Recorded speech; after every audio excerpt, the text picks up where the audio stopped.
Oh God, I'm gonna go on the phone. Water God TV, man, we back with another one. Y'all know how we do. Always pushing health, wealth, for better understanding the self and giving praises to the Most High. Man, we already got comments already. Yes, sir. What's up, Dwayne? Blessings, man. Had to tap in with y'all. Got some good information from the fam. But yeah, what's good with y'all? Dwayne said, I'm waiting for your podcast. I appreciate you, man. I'm trying to put some stuff together, man, on the back end. So coming on is definitely a breath of fresh air. But man, we trying to get some stuff done in the background. But I appreciate y'all tapping in. But put go Bills, go. You up there in northern New York, huh? So I don't know if y'all heard about somebody in the chat let me know about these two guys did a collaboration. So just wanted to share some light over that and hear what y'all got going on and open up these phone lines. BX is in here for real. Shout out to the BX, man. Y'all got some real authentic guys down there, man. I was able to speak to y'all and come through, hit me on the messaging, man. And I appreciate the love I'm getting from the BX for real. Y'all got that Southern hospitality up there. Yeah, but y'all see the video we did on Math Hoffa, man. He is just, his heart goes out to Fat Joe. But definitely, we're gonna go over this. I'm gonna keep the phone line open for y'all, but check this out. Some of y'all probably have seen millions. There you go, millions. FBA creating stuff. I'm in front of a Moses West AWG atmospheric water generator right here. This thing is humongous. Awesome. Yeah, I was thinking like it's Water out of air. That's what I'm talking about. Take a look at that. So this thing takes the air and turns it into clean, drinkable water right here. Okay. Moses West himself. So this here is the generator, the backup diesel generator that runs this beast of a machine. And this is going to be where I will be putting in some plastic diesel. Turn some plastic diesel into water, baby. So let me break this down to y'all, man. So this guy he's making oil out of plastic, and then the other guy is just making the water. So it's looking like you can use all of the plastic and turn it into diesel gas and regular gas. Check this out. This may be a big building block for FBA. Like y'all say, this is what normally happens. When we create something, right, we got to protect these guys at all costs. So what'll happen is we don't end up owning it. yeah, and eventually they'll start making it. Like with hockey. Created hockey and they 2 years later and they said, oh yeah, that's water from the air. You guys know what time it is. Hey, what did I do now? Air in the water. Oh wow. This is plastic diesel. Diesel I made from plastic waste. And this is an AWG 5000 made by the legendary Moses West. Now we're going to be taking this plastic diesel, putting it in this backup diesel generator on this machine, and turning plastic waste into water. Let's do it.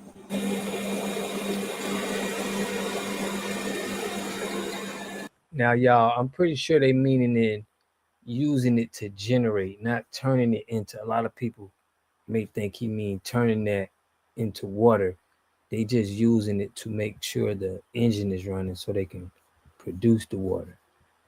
I heard some people in their comment section was like, I wouldn't drink that. And it's like, yo, they ain't talking about turning that into water. You put plastic waste. All right, Plastic is made let from me get that shot petroleum, real quick. so you can convert it into energy. Exactly. That's why it's You not see it? good to drink bottled water, man. You gotta stay Yeah, away I from got it. that, man. You see Plastic You that? gotta diesel reverse osmosis. inside of the generator. Everybody needs to be on. Direct line. Plastic is made out of Elevation on petroleum. that guy coming up there. There we go. We're about to run Guys, this atmospheric water generator's backup diesel generator on plastic diesel right here. All right.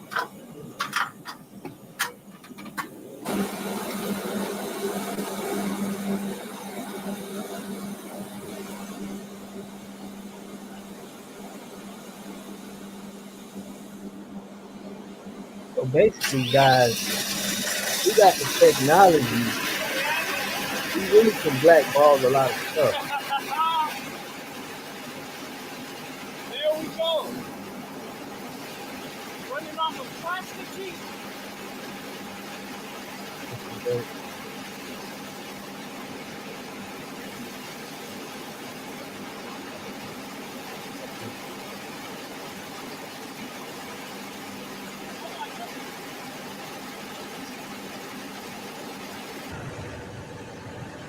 Oh my goodness.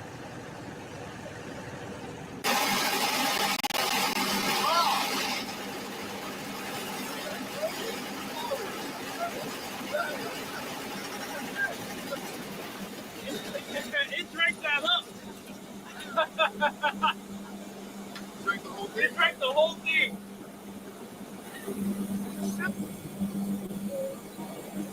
So with the plastic, we know we can get energy. We know we can get water.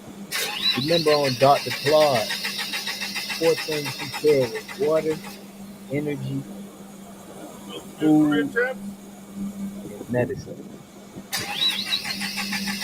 As we see, we got the energy, we got the water. We really need food and There we medicine. have it.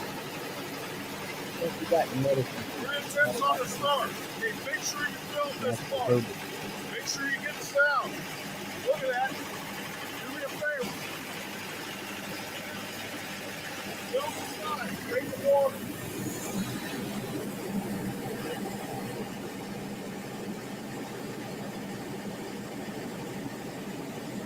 Water made from plastic waste. Wow, and it's running smooth. That generator's running like butter. Moses West. All right, we gotta film this. We just turned plastic into water. Yup. Yeah, Oh yeah, you don't there believe you it? go. You don't believe it that it's water? There you have it. Water. The cleanest water from Very plastic good. waste. Hey, we didn't waste any time. I flew in yesterday. Julian got in yesterday. We got up this morning really early, and this is the result of it. Plastic, too much of it, not enough water. Yep. Goes hand in hand. There you go, guys. Thank you. You're very welcome. Very We did it, guys. You guys see it? Look, we ran the F350 earlier this year. We ran this big diesel The backup companies are generator. aware of the power Look, of what more plastic proof is there that plastic is as a not waste, resource. but Sadly, it we is don't. energy. It is fuel. It is This viable is fuel. why There you have they it. Some would people are like, need oh, to well, that diesel, return to that the F350 source can run nickel. off of anything. Well, this right here, Need it's to a completely fund different more engine. for it. Hey, Yeah. this is a Salute, Deutz TB. generator. Deutz, German-made generator. You heard it there. The Deutz. Man, that's crazy. So this is absolutely history right here, guys. And there's even more to come. Because now that we know, I mean, we already knew, but now we absolutely know that this plastic is a viable fuel. There's only even more testing to do. Only even more gallons of water, thousands of gallons of water to make from plastic waste. This is literally just the beginning. Millions. Millions. There you go. Millions. With this technology, I've made over. I stopped at 1 million gallons, so we're pretty good. Wow, that's impressive. Hey, huge respect to Moses West, guys. I love this guy, man. I love his work. All right. Huge respect, man. I appreciate it. Absolutely. Good to see our brothers respect each other. You guys seen it here. Plastic into water. Shout out to the whoever sent me All right, this, I'm man. gonna try some of the water. It's very Made from important plastic for us waste. to be able to see our The people create AWG 5000 Moses West 3.8 gallon per minute machine jar. Let's see. Let's see how Think this about water the do. ideas. Think about the diesel is the most inexpensive fuel you can get. Wow. It's completely Right? In pure these water right places there. that hit. You gotta protect them guys at all costs, man. That's so smooth. Gotta have. If you guys ever have reverse osmosis water, and it just has like that really soft feel on your tongue, that's exactly how this water feels. You see what he Like, just said? Let you know, me it's back one thing that to up. have pure water, right? Just even filtered tap water is pure. But then, like, it's rough though. This is soft. It has that, and it just has like that really soft feel on your tongue. That's it's completely pure water right there. That's so smooth. If you guys ever have reverse osmosis water, and it just has like that really. Guys, that's what you need. I mean, this is good, but you're not gonna be able to afford that. But reverse osmosis is what everybody should be drinking. As far as you should not be spending money with these bottled water companies that's plastic and putting petroleum. Contact me, get you a reverse osmosis up underneath your sink, purify your water. That's going to take out bacteria and a lot of other stuff. This is a great tool, but he's saying it tastes just like reverse osmosis water. So he knows that's what he drinking right out the house. Soft feel on your tongue. That's exactly how this water feels. Like, because you know, it's one thing to have pure water, right? Because even filtered tap water is pure. But then, like, it's rough though. This is soft. It has that softness to it. Wow. Wow. That's crazy. See, the only problem that I would have, this is great to have, but let's say they spraying something in the air, right? It's just a way that something could get into that water if with air. That's the only little problem I would have, with knowing that something is just sucking out the air. They already spraying chemtrail, so you gotta pretty much.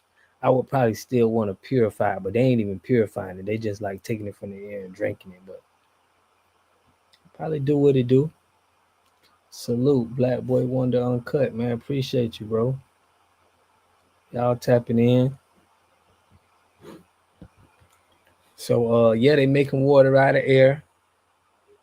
They making gasoline out of plastic. So what they don't know is they're really threatening the whole system with this though. So we gotta protect them because this is serious business.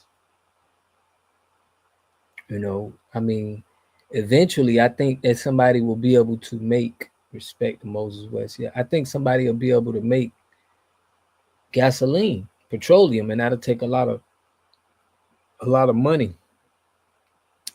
away from big businesses. Said exactly. Any plants and fruits can produce oil. Damn. They really trying to market it. So I mean, just trying to control the market. So like you got to go through them for the oil. That's the point where I'm trying to make. Like you could be creating stuff and inventing stuff, but you got to understand whose pocket you affecting. So like, what's going on. That's all I'm saying. Cause they probably sitting back at this like, dang, this could wipe out billions. I think these guys should have kept this to themselves and not passing on social media. Exactly. Now they a target. You know what I mean? Now it's like, dang. But you want to get credit for it because this is what happens, bro. a lot of times we don't get credit for stuff that we created. But it's out now. So it's just a thing about using it. I'm thinking like all of that plastic in the ocean that they could use for gas is just crazy. That'll cut down all of the gas that we need to use. It's like if we could reuse, no, this is exactly what we need. Yeah, yeah, this is exactly what we need. Cause we understanding that we can like we gotta cut everybody off, bro. We gotta get the lineage together and cut a lot of people off because it is we gotta keep all money in. All money gotta stay in, no money out. Tariq Nasheed, did Fat Joe run tell Melly Mel for a lifeline? Tariq Radio. Well, that's what Tariq Nasheed just came out with. I heard Fat Joe, I mean Tariq Nasheed and Mav Hoffa had talked. He got on the phone, so Dame Dash had set it up. It's live right now. So you think I should tap into him? Let me go check him out. But I'm glad I was able to put some stuff on there so we could see like, man, we need to be making some moves. Let's check out Tariq Nasheed, man, see what he talking about. You said it's on Tariq Nasheed channel, right?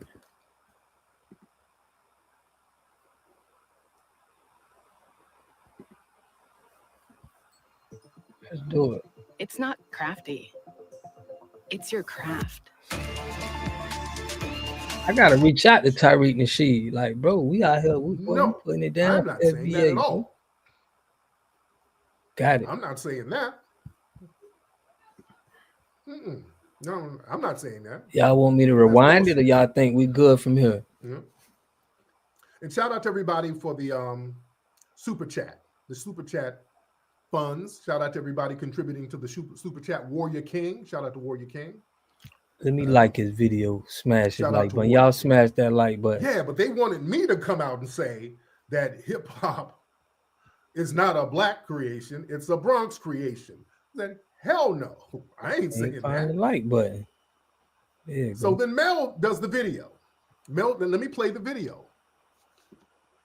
All right, let me play this video of Mel, and this is basically just trying to be politically correct, so that you are inclusive to other groups. So Mel made this video, and boy, the Puerto Ricans, and boy, they were really celebrating with this video. And let me play this. And much respect to Mel. You know, I still rock with Mel now, you know.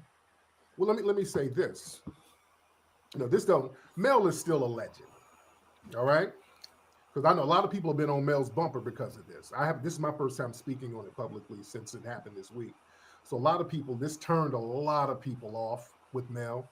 I'm going to say this. No matter what Mel says, whatever, Mel is still, his legendary status is solidified. All right, let's be very clear.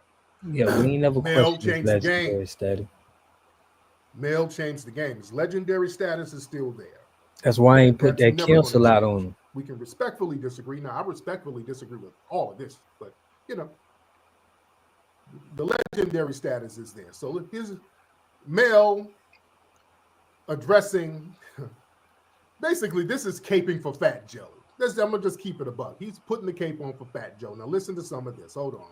Mr. Melly Mel, what I want to try to do is bring some kind of clarity to a situation that's been floating around. And as a matter of fact, just to try to get it off the front page, you want to put, little weirdness on the back page. Now, they got this whole thing going on about, who started hip hop and who, whether Puerto Ricans. That was started with Fat Joe's ass. Okay, let's be clear. Fat Joe brought this shit on himself. Was the backbone, or whether black people was the backbone of the culture. Now, it is no wrong answers. I don't believe in right or wrong answers. Okay. See, okay. I'm gonna break all of this down. That's what I'm saying. The right or wrong answer is where he left me at. I'm like, bro, what is you talking about? Right or wrong answer? What is it? It's truth and it's a lie. You don't I'm want gonna to break sit all of on this that. down. Let me break all this down. Okay. See, we're getting politically correct. This is being very politically correct here. Well, there's no right or wrong answers, but the most of the angst comes towards us. You see, there's no right or wrong answers, but the most of the hostility is us. Oh yeah, they said Cologne has been just posting. Oh, they said Derek Cologne has been having orgasms. No, Melly Mel, his family is FBA. His family is FBA. They're from the Carolinas. Yeah, they're from the Carolinas. And again, Mel in the movie Microphone Check, Mel was phenomenal. He told the truth. All right. But hold on, let me play some He more. told the truth. So he just talking now, y'all. This is what I'm But saying. it's results. He just Now, talking this is the outside bottom of line. Now that everybody got their opinion, so now this is my opinion. you trying to get money. Is no black culture, like hip hop is not black culture. Hip hop is Bronx culture. All the shit that made hip hop, the building blocks of hip hop, it was formed in the Bronx. That's being politically correct. That's being politically correct. And then what he does, he says it's not black culture, it's Bronx culture, and then start naming a bunch of black people who created it. Yeah. Then starts naming a bunch of black people who created it. Hold on, let's get to it. All right, hold on. The first popular DJs, DJ Kool Herc, black but Caribbean. Bronx Cat. The first turntablist, Flash, black but Caribbean. Bronx Cat. The first guy to do the scratch, Grand Wizard Theodore, black, and he's foundational Black American. Is a Bronx Cat, right? The first MC, you're looking at him. I was black, foundational Black American. Born and raised in the Bronx, Monsignor Hospital. The Bronx culture is hip hop culture. Like how Tariq got to get notice. Okay, for the Puerto Ricans who are celebrating, you didn't name any Puerto Ricans. All right, you didn't name any Puerto Ricans. So what he's doing, he's just being very politically correct. He's trying to say it was black without saying it was black. You see, by saying it was the Bronx. You see? And what that does, unfortunately, you're leaving a latch open on the back door. Because Mel knows it was all black. Mel, and he said this in Microphone Check. He's already said this. And he's saying it now. He's saying it now. That's why it's the Bronx thing, and then pointed to a bunch of black people. So you're saying it now.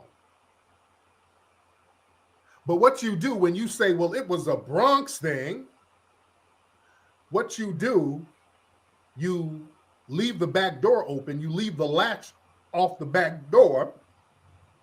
So when other people coming in, staking claim to the furniture and the goods and all of the valuables, you can kind of turn a blind eye and keep your hand clean. You keep your hands clean because you didn't say that it was Latinos and blacks. You just said it was the Bronx. But you're still complicit in leaving the back door open for them to come in with the lies, and that's been the problem.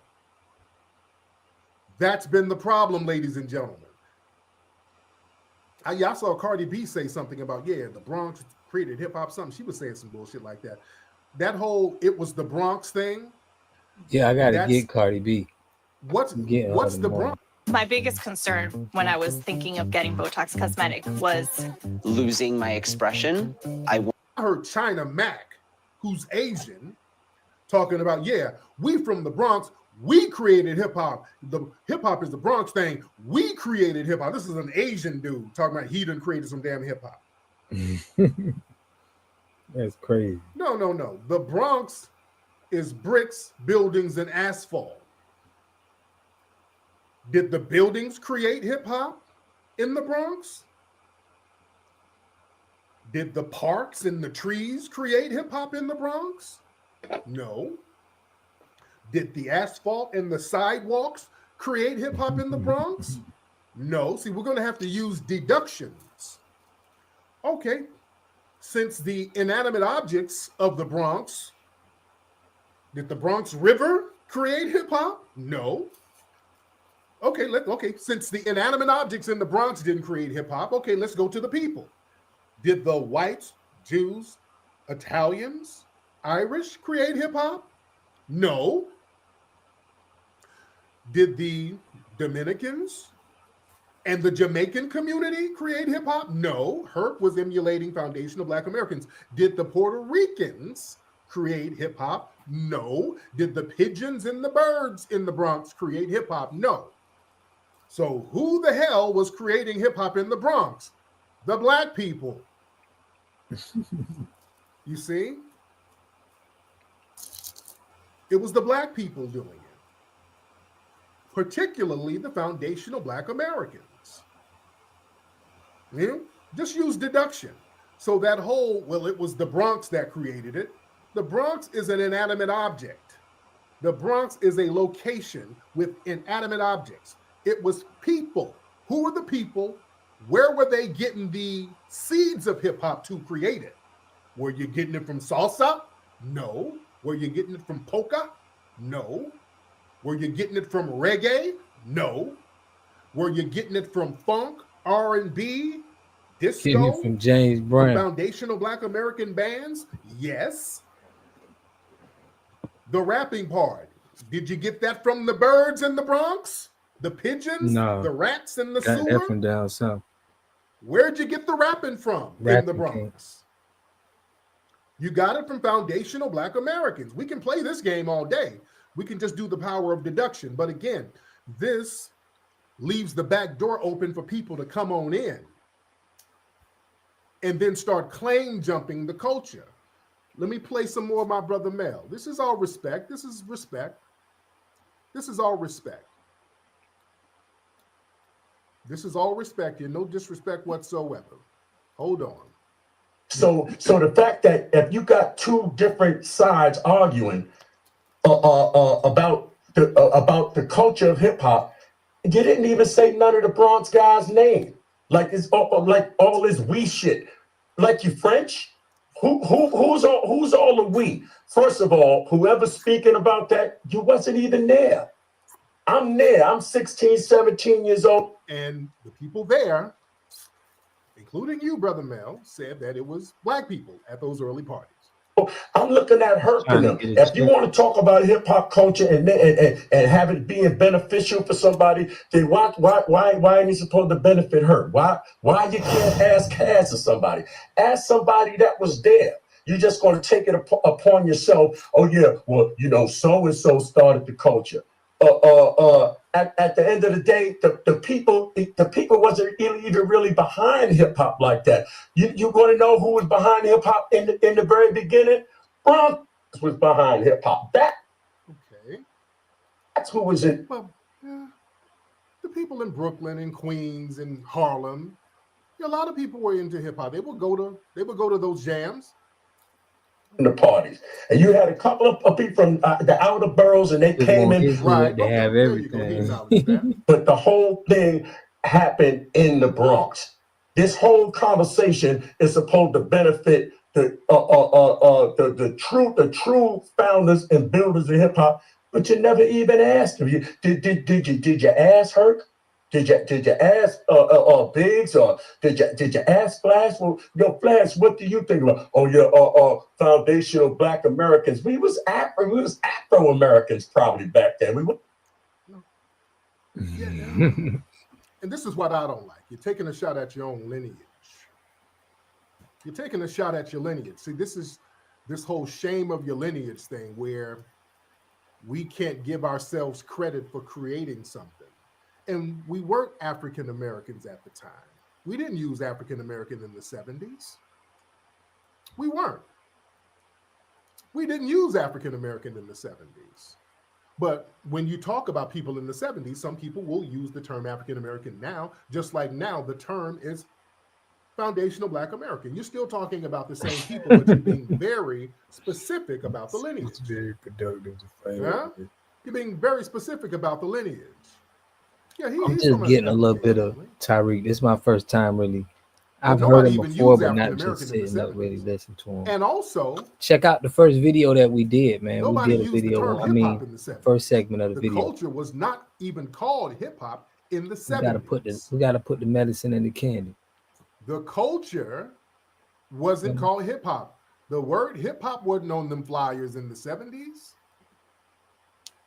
They didn't call it that, you see. Sometimes you will do something and sometimes something is there, and then later on you are able to define it. The term hip hop didn't come into place for the culture until 1982. We talked about this in Microphone Check. That's why y'all got to go see Microphone Check. You got to see Microphone Check. But even the term hip hop didn't come into play for the culture until 1982. All right? This is why standing on business is very important. This is why standing on business is very important. And we are defining what it is, and we're very careful to define things that elevate the lineage as it should be elevated so that it will have integrity, so that everybody and their mama can't jump in claiming the shit. You dig? So you won't have Puerto Ricans who are classified as white, but then start talking about, well, I was black in the 70s, so that means I created hip hop too. See, all that old flip-flopping bullshit, that's the problem. That's the problem. We done let folks flip-flop all over the shit. That's why we're saying, okay, the lineage is foundational Black American, and this is what foundational Black Americans did. So all that flip-flopping, let's stop it. Niggas See, now from that Bronx the be like, flip-flopping yo, stopped, this our now stuff that we now. are It's like they'll take taking ownership of all of from the our Bronx. You ain't creations got hip hop. and elevating the people as we should. We're making power moves. And I did a show about power the other day.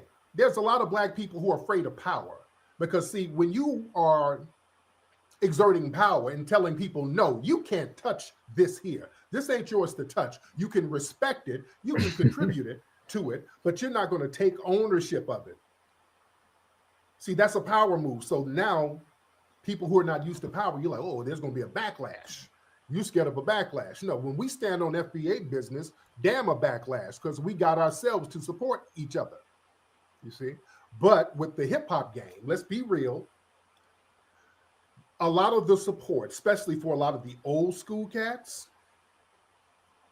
and this is where, and I'm a little sympathetic. I'll be sympathetic to Mel to a certain degree, because I do understand that most of the audience for a lot of the old school rappers are non-Black people. When they do shows, when they go on tour, when they go around the world or whatever, it's a lot of white, Latinos, Asian people. So that's where their money is. So part of their narrative is now to universalize hip hop and make it seem like, yeah, everybody created it. We were all doing it together, so that these audiences that they're pandering to will keep coming to the shows and keep bringing them out. Yeah. So basically, Tyreek saying that they trying to get on the side of the clientele. It's all about the clientele, man. But he's saying some stuff. I went over that video on everything that Mel has said. What's popping, man? Say you just leaving the game. That's what's up, man. Yeah, we if y'all check the beginning of the video, though, it was about the water and the gasoline, which I think is very important. But Tyreek just going over this business. I'm from the BX 70s babies. And no, I don't agree with Mel's stance. He messed this one up. Anyhow, shout out to the Nelson Ave hood. His Nelson Ave hood. Okay. Yeah, he's still a legend. Like, we ain't finna put him in the same category as them. Like, we understand he trying to get his money. We ain't gonna never, like, but still, man, we got a code that we standing on. So it's like, we ain't really trying to go there with you, Mel. You know what's up, but you just trying to get some money. So it's like, I understand the play. Because he did say it on the documentary. But Dope, man. Yeah, man. I want to check out Extrovert Rockstar. He doing something. He trying to make it colorless. Yeah, man. You know them FBA. You know what they do, man. The politics already be there waiting for them, trying to get them to. They be like, man, we got some money for you. You know, and they be getting them guys. The gangs in the Bronx. Well, it was the gangs in the Bronx that started hip hop. Each borough didn't mess with each other because of the environment. Okay. Now, how y'all feel about these corner stores, man? Check out what I had something that Godfrey said. I want y'all to check this out. But what y'all feel about the corner stores and breaking down the financial strategies, man? What's the name said something good? I wanted to tap into what he said. Godfrey. Is this how all people feel when they come over here? Check this out. Which is funny how almost every foreigner has something to say badly about African Americans. Even Africans sometimes have to say about African Americans, but then everybody comes to America trying to be African American. Willie D live. You know, so that's why I think they give England a pass, because we put England at this high regard. Yeah, you know, I think like you the said, royal family, it's that royal family. Yeah, it's the horses and the horses and the accent, and even even the actors. Yeah, look at all the actors now that are taking over a lot of the American jobs. They're all taking over the American job. I thought Idris Elba was from Baltimore. After watching The Wire, I said, "Who's that dude from Baltimore?" Then I watched him on the BBC. This motherfucker was like, well, I did The Wire. What do you mean, the fuck? I said, I thought he was from America. No. Kahlua, who played Fred Hampton, he's a British African guy. You got the girl now, from... I'm going to tell you, that offended the shit out of me, bro. Which one? Oh, when he played Fred Hampton. From Chicago. All these great black actors. Right here in the U.S. Yeah. Who know the struggle, who actually can identify directly with what Fred Hampton went through. That was a little weird. Man, go get his son. At the very least, go get his son, because his son is a spitting image of him. Yeah, and have him do it. Super intelligent. Yeah. I'm talking about super intelligent. Mm-hmm. He would have killed it. I don't know how that really offended me. Yeah, and it's like, what? And listen, not downing him, Daniel Kaluuya, as an African, a Nigerian American. I love him. He's a great actor. But there's certain things that, why can't we just do that? Like, what's her name? Erivo. That Cynthia Erivo, who's playing Wicked, the witch, in Erivo, she said some really disparaging shit about African Americans. And then she ends up playing. Is she British? She's British Nigerian. Okay. If I'm right, I better be right, because I want to make sure. If I'm not, you guys can go in the comments and go, he don't even got it right. That motherfucker don't say nothing right. You know how she said some disparaging shit about African Americans. What did she say?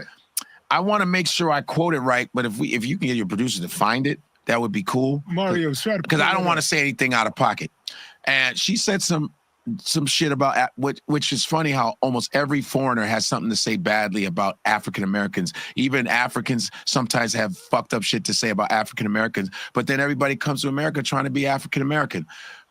And benefit off of our struggle and the work that we put in. Yeah. And what's really fucked up is she ended up playing Harriet Tubman. I go, wait a minute, you just talked about and shit on African Americans, and you're going to talk about the woman that did so much for African American freedom? You get to play her? You're fucking playing Harriet fucking Tubman? Are you out of your fucking mind? Harriet Tubman would have smacked the shit out of you if you said what you said. How could you say that? How could anybody that looks like you come into America and talk about African Americans when they are the ones that have created the foundation for foreigners to come in? The 1964 Civil Rights Bill is the reason why Koreans, Nigerians, Indians, Arabs can come in and open up businesses in black neighborhoods and still disrespect the fucking same people that are putting money in their pockets. What kind of fucking nerve is that? This is what I'm talking about. All of that All money got to stay in, man.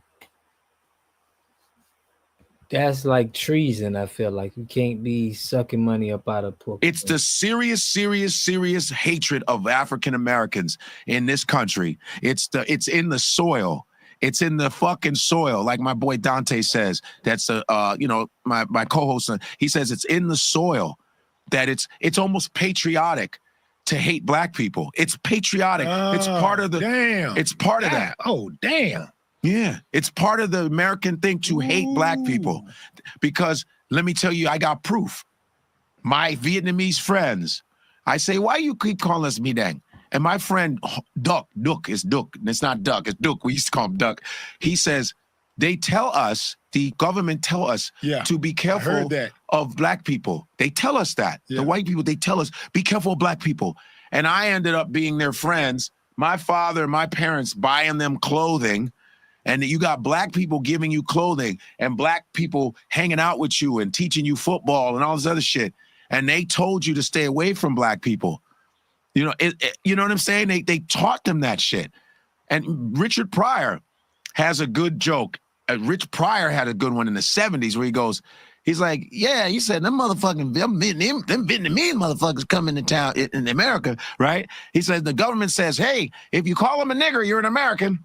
Some shit. Nigga. You ever hear him say that shit? No, I didn't. Yeah, Richard says it perfect. He said, man, them motherfuckers is racist and motherfucker. He's like, because the white folks tell them, if you say nigger, then you're American. Nigga. Yeah, even Richard Pryor talked about that. And it's sort of like, it's a patriotic thing to hate black people. That's like a normal thing. It's if they gave you a pamphlet, they'll say, oh yeah, and hate niggers. Because every other race, and this is not me downing every race. Of course, there's good people in every race. I want to always state that. This is not to appease anybody. It's just facts. But we have shoe fit where, goddammit. Shoe fit where? Whoever the shoe fit. If you in whatever particular yeah, it's like you got. And if he talking about you, his dog gonna holler. No doubt. And it's always like every other race is calling you a nigga in their language, whether it's their language. They always say something despising. Mexicans will call you mayate. Oh, fucking mayate. They go, really, Mexicans, we got your back like a motherfucker. There are black Mexicans, too. You got black Mexicans in Oaxaca, Mexico. You got a lot of African roots. A lot of Mexicans helped slaves back in the day. They did. They took them into their houses. There's all that history of blacks and Mexicans like this. That's why when you see this disparity of blacks and Mexicans fighting, it makes no sense. I believe it's America. America constructed us to stay away from each other. That's why they say, don't read no history. Keep all that shit out. Well, they did the same thing with keeping the blacks in America away from the blacks in Africa. You know, all of it was a part of the social construct. And they're continuing to do it. The reason why, remember we had that the Asian hate bill. Remember how fast that shit got signed? Why did that shit get signed so fast? This is what I believe. Because China, which is a superpower, was like, you might want to get your shit together because America can't afford to fuck with the Asians in America. Chinese are connected to their people. The Chinese are connected to Asia. So they're like, oh, you want to play games with us? You better get that bill signed. Why aren't black people getting the bill signed? What about the anti-black bill that should have been signed 200 years ago? It's not signed. You know why? Because I believe this. We're not connected to Africa. They purposely, the one thing that, okay, J. Edgar Hoover said this, who's part black too, by the way. They're finding out he's part black. J. Edgar Hoover said that the biggest threat to American security is Negro progress. Black people getting together. We have to stop any Messiah. That's why that movie was called The Messiah. We have to stop any Messiah from leading anybody. That's why they took down leaders all the time. We can't get black people to come together. Africa, do you know in Africa, you can't even travel to another neighboring country without a passport? You can't. In Europe, you can go anywhere you want to. And Europeans get to travel all around Africa without passports. But Africans, South African can't go to an East African country, can't go to a neighboring country. If I want to go to Zimbabwe, I need you got to have all these passports. Whose fault is that? Well, it's our fault for letting them in. Boom. It's our fault for letting them in and being nice because, listen, that's crazy. Black people, whether they're Caribbean, African-American, Afro-Cuban, we're just giving people. We're a circular people, man. We're circular. You know what a circle is? A circle invites everybody in. You know, you can make this, anybody can join a circle. Remember when you have big circle? It can be never ending and infinite because everybody can fit in a circle. Europeans are linear. Yeah, what we gonna do? They're linear. They believe in lines, like you have yours, I have mine. I face your back, I face your, you know what I mean? But when you're in a circle, you see everybody's face, everybody's included. That's what Africans do. That's what Native Americans do. We're circular people, man. You know what I mean? We dance in circles. We're circular. That's why we're forgiving. Look at how forgiving. I want to go with African American. Look how forgiving African Americans are. As much hell as African Americans are, the way they're treated, we should be going around ripping people's fucking heads off, but we don't. We go, you know what? We judge people by if they cool with us. Oh no, he cool, man. He's a cool white dude. He's a cool Asian dude. And at the same time, they're fucking calling us niggas. We ain't shit. We ain't shit. But we always are judging people by their characters, even other Black people. We go, I don't like that motherfucker. But that's because of our nature. Well, I was about to say, is that because of some some natural humanitarian thing that's in us, or is it because of fear or some type of cowardness? It's not. I don't think we're cowardly. I just think we hope that. I think we hope that. I think we always believe there's hope in someone. Well, why don't we have that same amount of hope for each other? For each other. That's a good one. How come we're not as forgiving when it comes to each other? Because they trained us to be that way. Slave mentality back in the day. They, house niggas, field niggas, colorism, embarrassing, fucking Black men in the ass in front of their families, emasculating Black men in front of their families. Letting other slaves letting a Black man watch the other slaves. You remember they would let a Black dude be on watch, the overseer. He's like, you niggas better, don't you, little, fiddler type shit. Yeah. So pitting us against each other, doing that for hundreds of years, it was brilliant.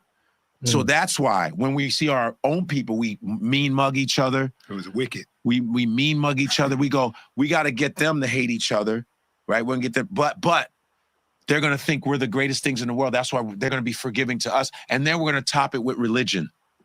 We're going to put religion on there, put this white Jesus up there, because we got to keep that white image. And we're going to be these divine. And that's the Divine Nine, y'all. I went over that in my live last time. So that's where those nine fraternities or sororities, and that's the first line of defense, what they get that they have for us, pretty much. If we don't get through that, gods, they're going to be all white. So now we got you brainwashed with church, because first of all, with slaves, church was serious. That was like our shelter. Yeah. Blacks would go to church. That would be that Sunday to praise and, you know what I mean, and be together. And so you got church, you got pitting each other against each other, you got colorism, you got hierarchies during the slave time, you got rape and pillaging and brainwashing of Black men and Black women, and fear of what will happen to you if you try to run away. All of that, yeah, you're gonna hate each other. Why do you think in this business, and I'm calling it out, Willie, I'm calling it out, Black comedians are some of the worst motherfuckers when it comes to sticking together. That's a fact. I'm not talking about every Black comedian. There's some Black comedians that do help. They have their little pockets, but we stink. The white boys, I'm keeping it 100. These motherfuckers will do anything to do better than us. They will all go on each other's podcasts. If you haven't noticed that shit, look at Rogan. Man, you know how many motherfuckers I know, white dudes that be on his podcast? Some of them don't even be that great. But Rogan put everybody on, though. He puts. He don't discriminate. I didn't say he discriminates, but his majority of guys that is on. That's true. The majority. Unless you're a really famous Black dude that he's a fan of. Yeah. But other than that, Rogan, and I'm complimenting him. But I've also seen some not so famous Black comedians on his show. which is good. I saw Ali Sadiq, which I was happy he was on there. Ali deserves that shit. Yeah. And but majority of his guys are white dudes but after they get to Rogan, their numbers go up, they're selling out shows. That's the way you fucking do that shit. Right. That's the way you do. That's why I ask guys, you want to come on my podcast? I'm not Rogan numbers, but if I were ever to be, I would love to be able to king motherfuckers. Oh, hey man, I got on Godfrey's show. I'm selling out shows. Who doesn't want to do that? But a lot of us are very like, I don't want him to have anything. Or we'll be in a room and someone brings up a name and you shit on them in that room because you're a fucking mini gatekeeper. This shit happens, and I know about it because people tell me. I know people in these rooms. I'm not calling any names because that would be foolish because nobody's here to defend themselves, but it's the truth.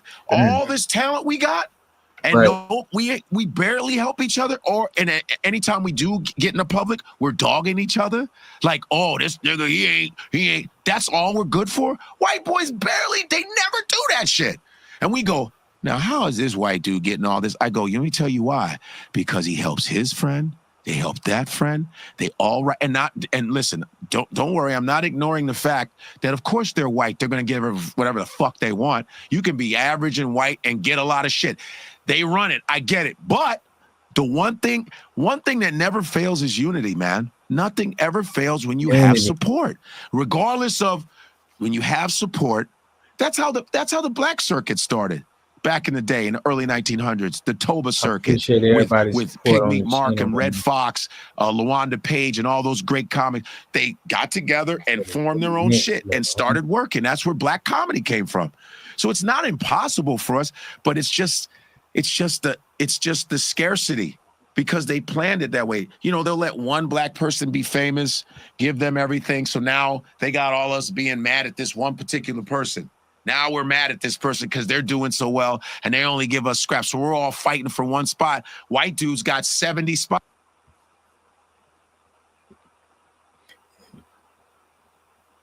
Ain't just white dudes. You got Indians, Chinese. They all over here, bro. Getting money. You want to break down the Willie Lynch letter. That's what we going to do.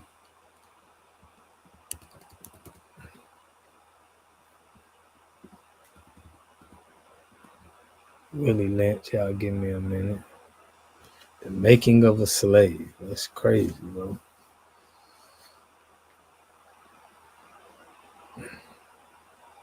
So he's saying it was a speech.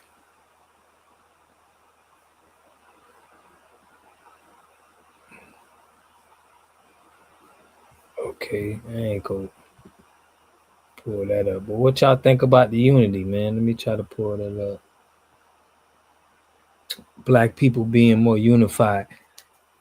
That kind of touched me when he said how they got the cities, like they need a passport to go to whatever little countries they go, but like Europeans can just travel throughout the whole thing. That's messed up.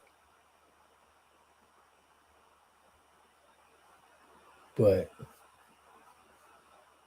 I wanted to break down the Willie Lynch letter. Let me see what we got. Willie Lynch. But I like how he broke down. That could be a way. Are we gonna stick together? Is because we so conditioned. Right, the Willie Lynch letter.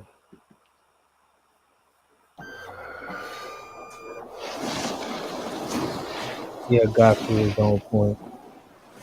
Hey everyone, today on the podcast, we're going to be talking about the Willie Lynch letter and how it applies to the black community, definitely in 2020. That letter is talking about us literally verbatim and what we deal with today and how the system of white supremacy even operates in 2020. So we're going to take our time to go through that letter in that podcast and in its entirety. And we're going to just, chime in on some few things. So you can head over there to our new YouTube channel, the Philip Scott Audio Experience YouTube channel. The link would be in the pinned comment or it'd be in the description box. And when you get over there, make sure you subscribe.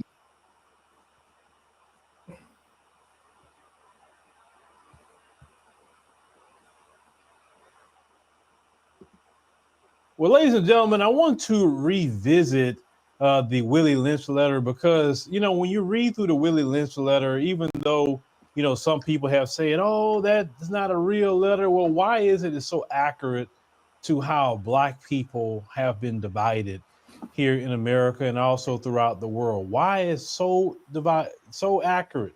Very, very accurate. Well, I want to read through this just a little bit and just point out the power of division and how we, as you know, Black people, even globally, participate in this particular division.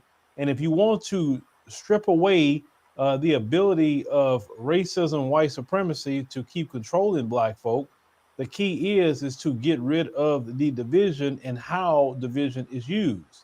So in the letter, as we looking at here, he said, in my bag here, I have a foolproof method, let's say, for controlling the Black slaves. He said, I guarantee every one of you that if it's installed correctly, in which it has, he said, it will control the slaves for at least 300 years. He said, my method is simple. Any member of your family or your overseer can use it. He said, I've outlined a number of differences among the slaves. He said, and I take these differences and make them bigger. I use fear, distrust, and envy for control purposes. Now listen to that. Fear, distrust, and envy.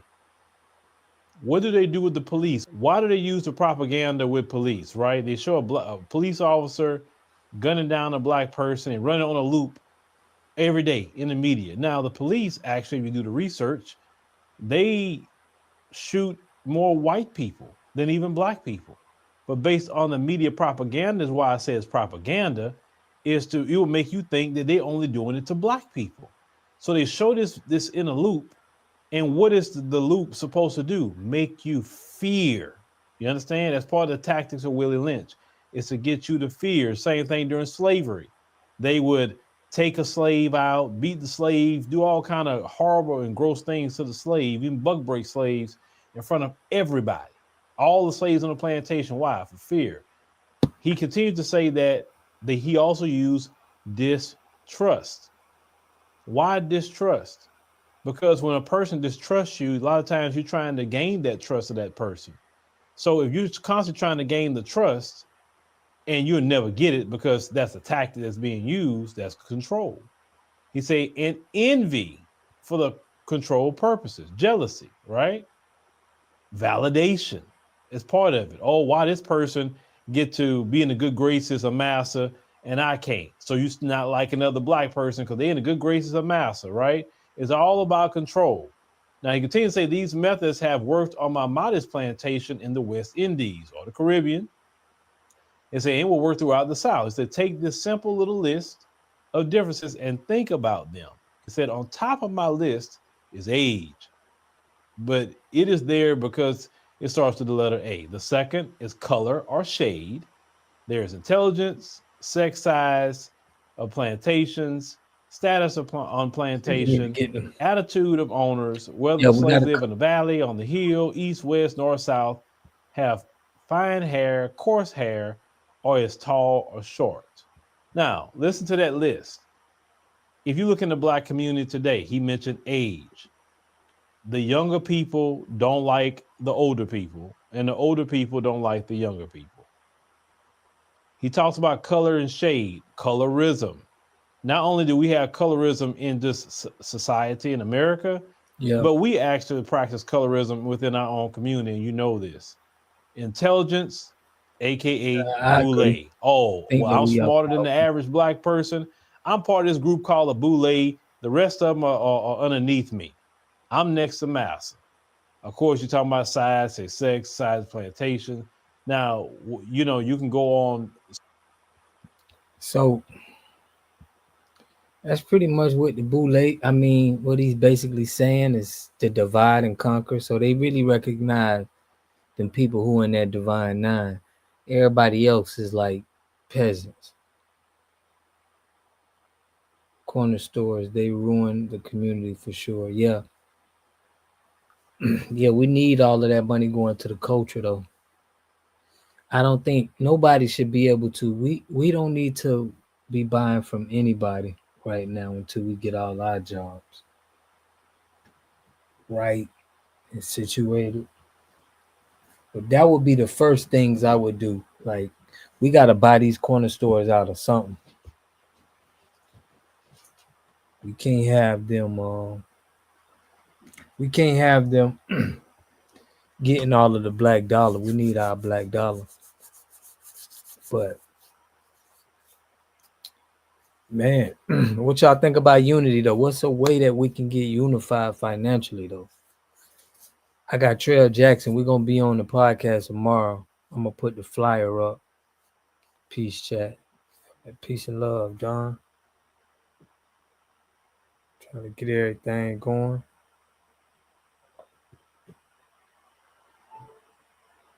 But we're gonna keep working on this financial strategy. Putting everything. I wish James would have called in. I'm gonna put the line up if y'all want to call in before I take a few calls, man. See some strategies we're gonna do. But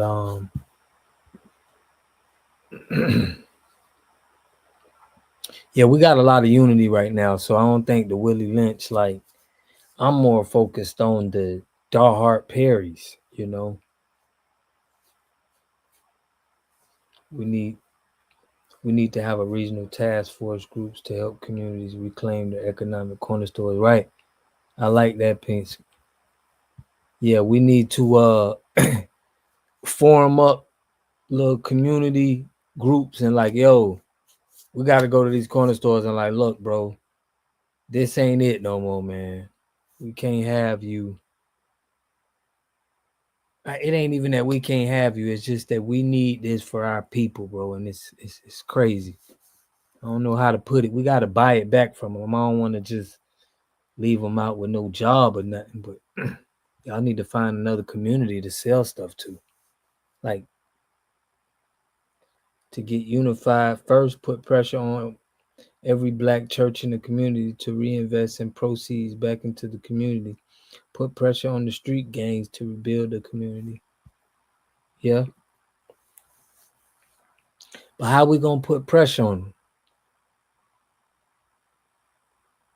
Because, like, my whole point is the system is running perfectly for the enemy. So it's like, it's certain people that are eating good. They doing whatever they got to do, you know. They're benefiting off of the dysfunction of us as well. So it's like, you know, it's gang members that's getting a lot of money and they control the top. So they're not going to, I just think it got to be a real way because it's a lot of people out there that's, they happy with how this system is running right now. And they ain't going to really be fun to us just changing everything up. They can sell malt liquor to their own communities. For real, bro. We selling us all this liquor and I don't think we need to have that. I think that's treason. They don't even push their products to their own community. They take our dollars to their people and keep it there, right? It's all money, bro. There's nothing else that they do, and the products aren't even healthy. And I think we could create our own products, just like we got brothers creating their own gas out of plastic, bro. We just don't got no time to be having anybody pimping us out, bro, anymore. It's like it's too much money going outside and nothing going in. But I like that rule. We need to link up with everybody and get our communities where they spending their money at. They need to understand the power of their dollar. Oh, we got somebody calling in.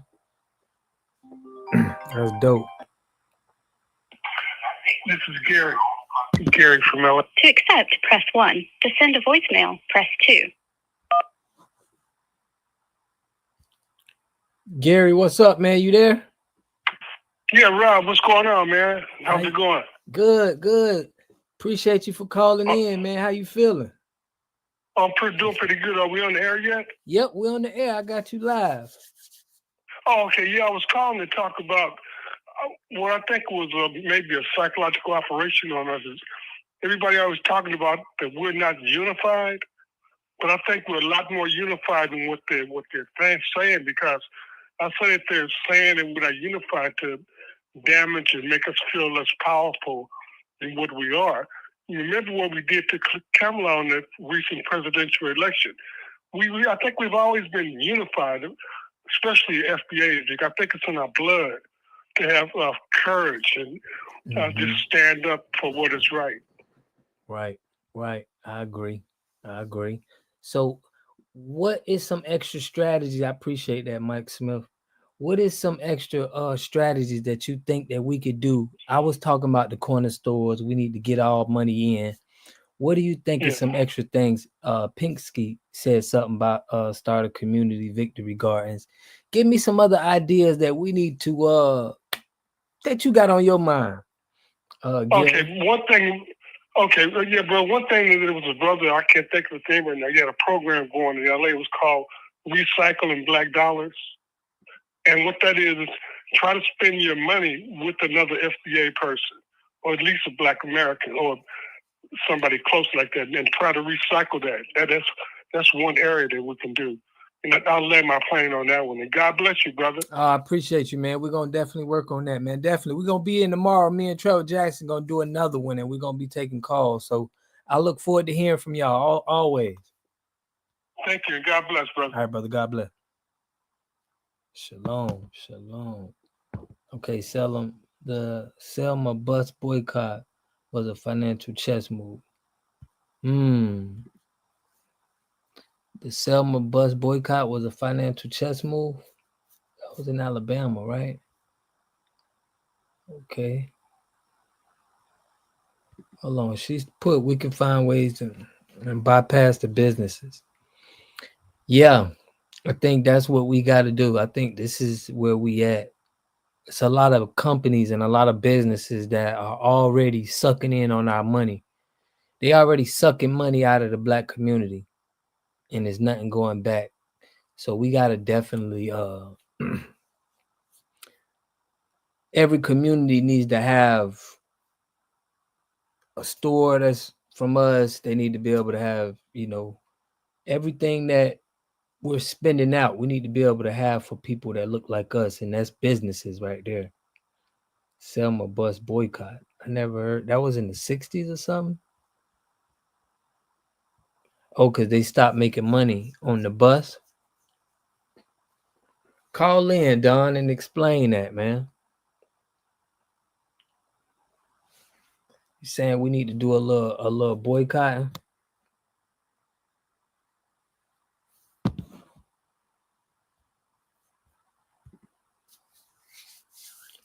We need an ethnic enclave.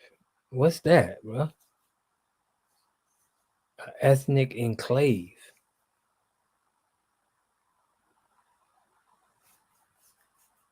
You about to make me Google that, sir. An ethnic enclave. It sound like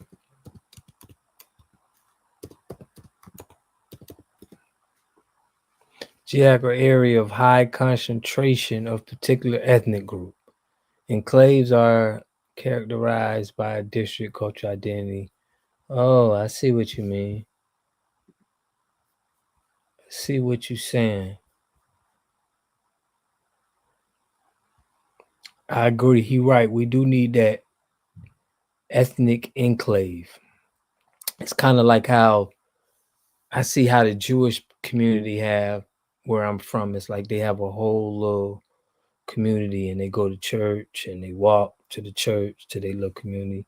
Well, it crippled the bus company. They didn't realize what the black dollar strength was. Yeah, we still don't know what the black dollar strength is, bro. I know it's like what we doing $1 trillion a year or something like that in spending. And that's crazy. It's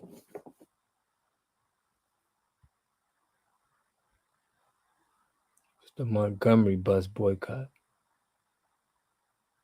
Okay. Yeah, I was tripping when you was. I'm like Selma, and I'm like, definitely remember that Montgomery one. We can create a rating criteria for businesses and give them a FBA stamp of approval for businesses where the owners live in the community, hire from the community. Yeah, those are the businesses we got to push first, the ones that's community. They got even something now. What I'm interested in is they got 3D printing machines to where we can manufacture stuff from the machinery now. So things is getting a lot more. Like, it wouldn't be hard for us to be totally independent and sufficient. Like, the technology is here. Like they do for veterans. Yeah. And it's crazy, like you said, like they do for veterans, because that's when I realized that we ain't getting a treatment. We should be getting treatment like veterans. FBAs, we should be, man, I appreciate y'all services for what y'all did. But black people stopped riding the buses because white people was harassing them. Ethnic enclave, yeah, bro. Keep pushing on that. I definitely understand that. That's gonna be where where you can get. It's pretty much right now the ethnic enclave is probably the hood. All right, let me take this, y'all. Chelsea. To accept, press 1. To send a voicemail, press 2. Is this Chelsea? Yes, this is Chelsea. How you doing, Chelsea? Thank you for calling in. What you got for us today? Yes, I was just thinking of, I'm good. What you said? Calling in to say maybe we should do the service station for the gas, maybe for 3 days or something. The Indians, because they taking on a lot. Oh, you saying the gas? Yes. For 8 days? Yeah. Or maybe 3 or 4 days. Don't do that. Oh, like no That'll hurt gas. you. Right, like no buy no gas. In the Indian places, there are places where they sell gas, Yeah. But so y'all want to do a boycott? What we gonna boycott? Like, what we trying to bring the money back to the community? Like, what would the boycott be for? It'll be for that too, and also help stop them from taking money out of the community. We got to work in every area. Yeah. That area and that area. Yeah, I get what you're saying. If they stop making so much money, they're gonna start dropping prices and trying to get us to spend more money. Might even move them out of the community. Yeah, that's what I'm like. And let us come in there and start getting our business there. Right.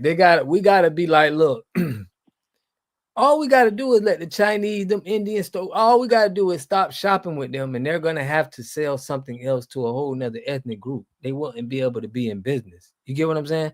They're not selling nothing to no other culture. So it's like, if we just cut them off completely from even getting $1, I think they'll go do something else and move somewhere else. I don't think they just gonna sit around black people. Why are we talking about this? That's what we gotta do. Yeah. I appreciate you. I definitely appreciate you calling in. I gotta land my plane here. Thank you. Definitely. Okay. You have a good night. Dwayne, You too. Dwayne, what you saying, man? What are we even talking about? Eggs is $30 at Walmart. What is Dwayne talking about? What are we even talking about this? I want to get your point. What you mean? Brandy Coke said eggs is $30. Man, we got to stop buying them.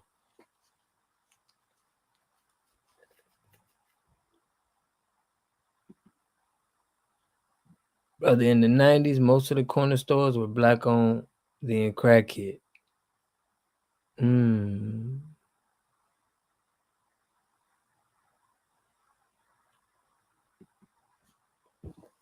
Black people, why are we being so divisive amongst each other? What you talking about, Dwayne?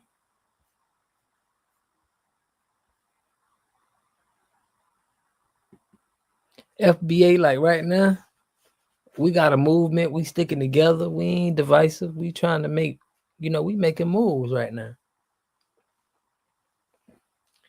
Let us know. Call in, Dwayne. Let me know how it should be. How we should be. Black people, why are we being so divisive amongst each other? I think Dwayne don't understand is the system designed us that if we trying to go anywhere as Black people, it's a line of scrimmage. If y'all look at my video, I'm saying it's already a group of Sambos that's guarding a plantation. So when people try to come together, there's gonna be one of us that look like us that's gonna be trying to stop it. And y'all gonna be like, bro, why you being divisive? It's like, bro, that's who is protecting and trying to keep us in this area. It's gonna be our people first. If we can't fight the enemy within and be able to understand who's with us and who's not, we gonna be just not doing nothing. So I get what people saying, bro, why we being so divisive, but they don't really say why it's so divisive. It's divisive because that's the plot to keep it from blowing up. You put our energy as people connects with each other.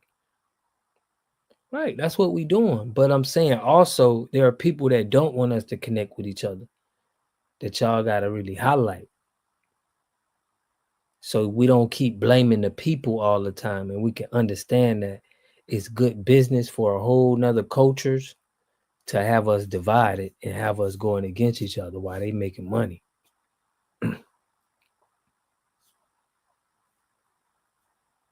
But it's some people that really want to protect their stuff too. The only way the government was able to infiltrate any Black organizations was within. Malcolm X trial is coming up. A lot will come to light involving the COINTELPRO, right? I'm saying, I'm glad you're saying that because a lot of people are saying like, oh, we being so divisive, and they don't understand that the feds, I brought y'all a video of Dawhart Perry telling you that he burnt down Black organizations and the people had him do it. Nobody talks about this as being divisive. They just talk about what they see us doing. They don't talk about what the feds and the CIA did to destroy Black organizations. It wasn't Black people just being divisive over each other. It was a whole plan that's being done. So we got to watch when we be saying that, because the facts is that they're using us against us, and we trying to make it seem like we being divisive. You know why I put the hit out on Malcolm X? Exactly, but sometimes it be people even higher than that. Like, at the end of the day, who is it benefiting? Our ancestors would be very disappointed with us acting in this manner against ourselves. Bro, I understand, but I'm telling you that it's deeper than what you just saying that. It's like, it's in business for these people to do that. We just went over the Willie Lynch letter. We went over that. When we started this FBA talk, the first people they started pulling out, the attackers, was people that was from the culture. That's who they gonna have to send at you. We need to watch Claude Anderson and read up on Larry Hoover.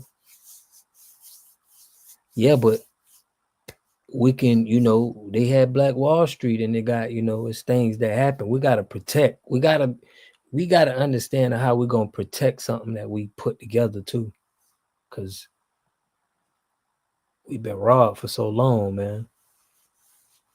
We already know we can do it. We already done did it, but it's like, how could we protect it? Man, I miss y'all. It's about time we're talking about bettering ourselves. It's more of us that accept the plantation. Yeah. Right. Among us is always a backstabbing individual. We need to be in sync. Yeah, we need to be in sync, man. Dwayne going hard on us. Dwayne, what you want us to do, bro? I like the FBA business stamp idea, so we know where to spend our money. We desperately need leadership. We desperately need leadership, but it's crazy out here. That's the old play. They always monitoring these chats and discussions. That's the reality, for real. Anything, they already are looking to try to stop the Messiah. Dwayne, that's what you need to talk about. Like, they already are looking for to stop the next Messiah. If something come up, they already on it. Okay, guys, we need to do this. We got to do this. Soon as when we start organizing. So it's like they have their soldiers already out here too, ready to come at them. You see how Charleston White do. You see how these people do. NYPD and the feds are going to trial for the murder of Malcolm X. Larry Hoover took a street gang and turned into a political gang. Malcolm was right about everything. He has the solution. Right. Malcolm was right. He had the solution. The Black Panther Party had the solution too, organization-wise. We got everything was done, bro. We had Black Wall Street. We know what they was doing. Our lineage already have did things. It's really about protecting it, though, because it's like, how can we make sure we keep it and pass it down? Which is why there is no leader, right?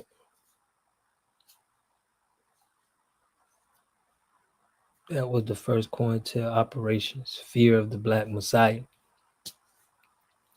That's what I'm saying. We have to put together with them let's just all unite together. Let's do it. We all for it, but it's like, that's what Malcolm X was on too. He was trying to unite.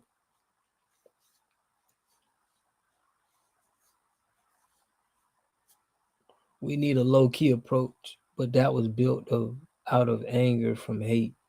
We need a low-key approach. What you mean? The Black Panther Party was built out of hate? We need a low-key approach, right? We need a low-key approach. It's hard to be low-key when they control all of the media, bro. They got Siri on here. It's like, but definitely. I like the registration. I like the stamp, so we know where to spend our dollars. I think we need to get solid people in every region of the United States right now. And then we just, each one teach one. We have to pass on. We gotta come up with teams, board members. It takes a lot of work, but it's attitude. It's attainable. Yeah. It's definitely attainable, man. It's definitely attainable. That's why I like to have this dialogue with y'all so we could figure out what's the next steps, like how we gonna move. So it's hard when they keep plants in our chats. That's two. They got people that's designed. They want it to crumble. They're probably getting a check. They're probably getting paid. But we still got to keep pushing, man. We can't stop it. We got to just keep coming up with ideas. Somebody going to come up with something that's going, I'm telling you, and it's going to be like, okay, this is how we moving. We just got to keep dialogue. I'm trying to get something that where we can talk, but it's like everything is hackable. I don't know what we can get, but we definitely got to get something private to where it's not just everybody. So I'm going to try to put together like a Discord or a Patreon or something. But we definitely need somewhere we could speak. Once they killed our leaders and had some in prison, Black leadership was gone. My bad, I ain't even been putting y'all stuff up. Once they killed our leaders and had some in prison, Black leadership was gone. The crack epidemic messed up our community. Yeah, and what's the sad part about it is they're responsible for creating that cocaine and stuff. or probably not responsible for creating it, but they're responsible for controlling it. It was called the Contras. It was a dude that did a very intensive investigation and showed that they had ties to the people who was making it. So, and he died. But it's a lot of corruption that was in that, you know? So it was like they know what they was doing that whole time. Dan Buck, I changed my heart and my mindset to be patient, forgiving, and my loving FBAs. I will not be treating FBAs harshly. Of course, we can't, man. We can't, cause I'm telling you, man, it's definitely hard for a lot of our FBA people out there. They facing a lot, you know, and everybody get to look at how the aftermath of everything that they go through, and it ain't fair. And that's why we got to step up and be able to do stuff to make them be a positive look on life. Because when they look at us, they don't respect us because they look at us as we don't take care of our own. So it's like, because our own are struggling.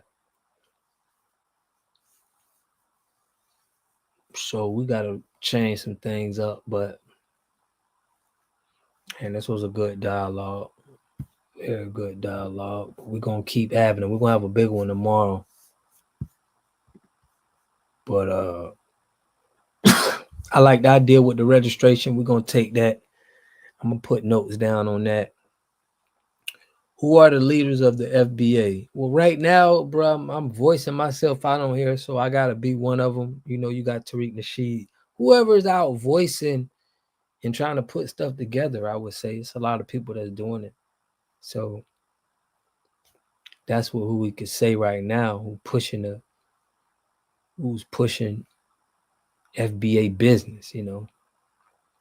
Because I'm a water treatment manufacturer. So I'm like, the corner store sell nothing but high cholesterol, fatty, diabetic food. Take them out, among other things. Yeah.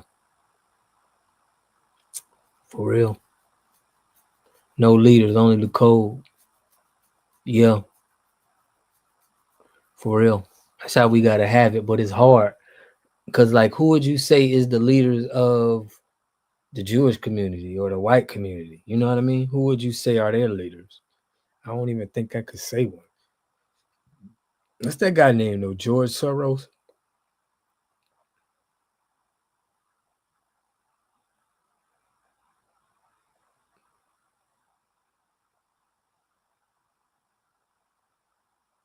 We are all the leaders. Let's not turn our lineage into an organization.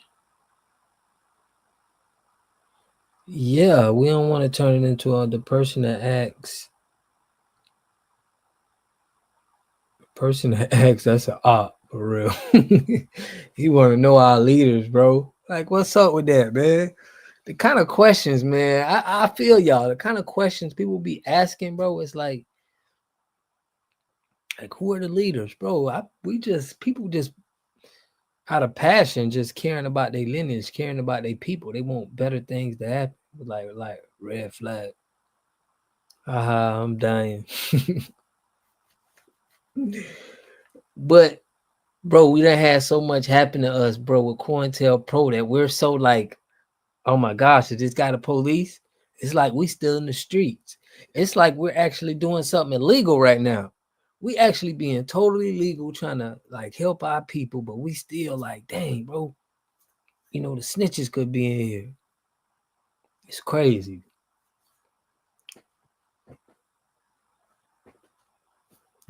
Pamela West, I appreciate you coming through. We need our FBA women to be tapping in with us because y'all are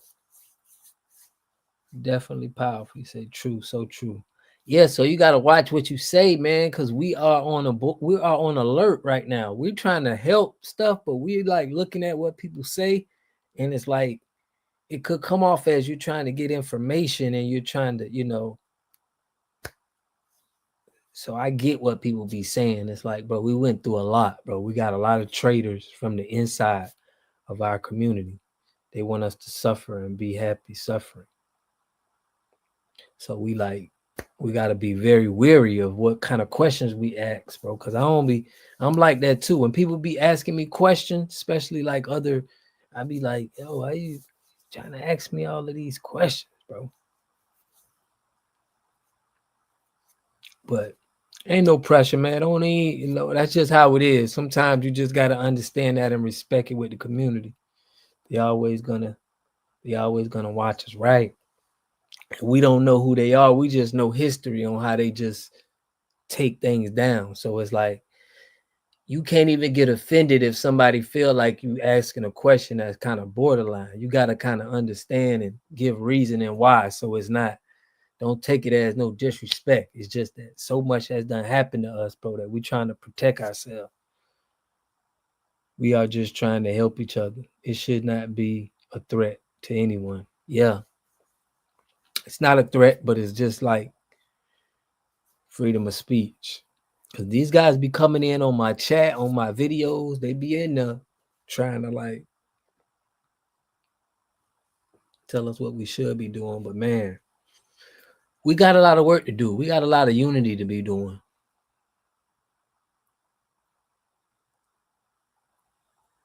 Right. That's what I'm saying. I want to be able to talk to people because I know I got some homeboys and I know I could just talk to them. We could put them phones far away from us so it ain't, but I know I could just talk to them and it's like, boom, we got to have that with all, we got to be able to talk and not fear of the police. Because I don't talk to everybody, about like everything, but only certain people that you like really know that they solid. No, I'm trying to look FBA up on the internet and it comes back as fulfillment by Amazon. Let them think that's what FBA is.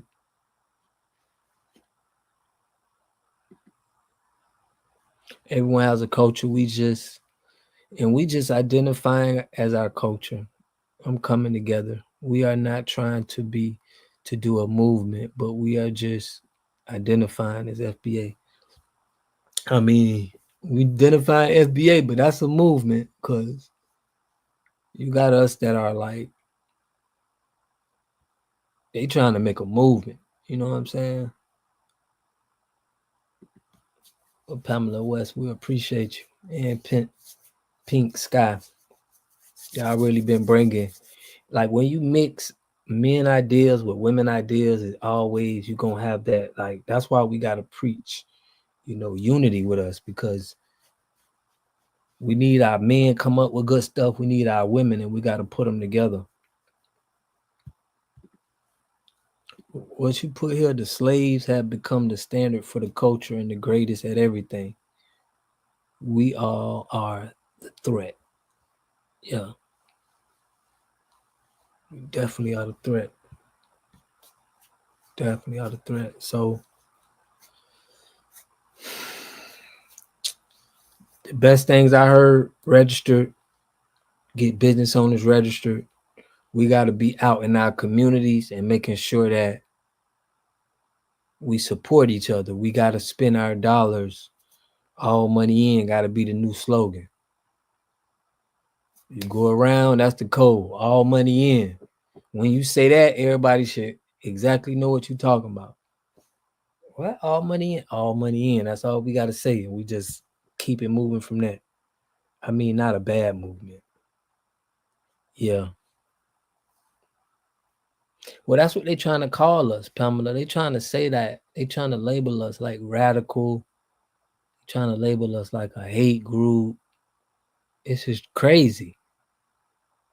And I'm like, why is y'all saying all of this? Like hate groups was like the KKK. Like, it's crazy that we would even be put in the same sentence as that.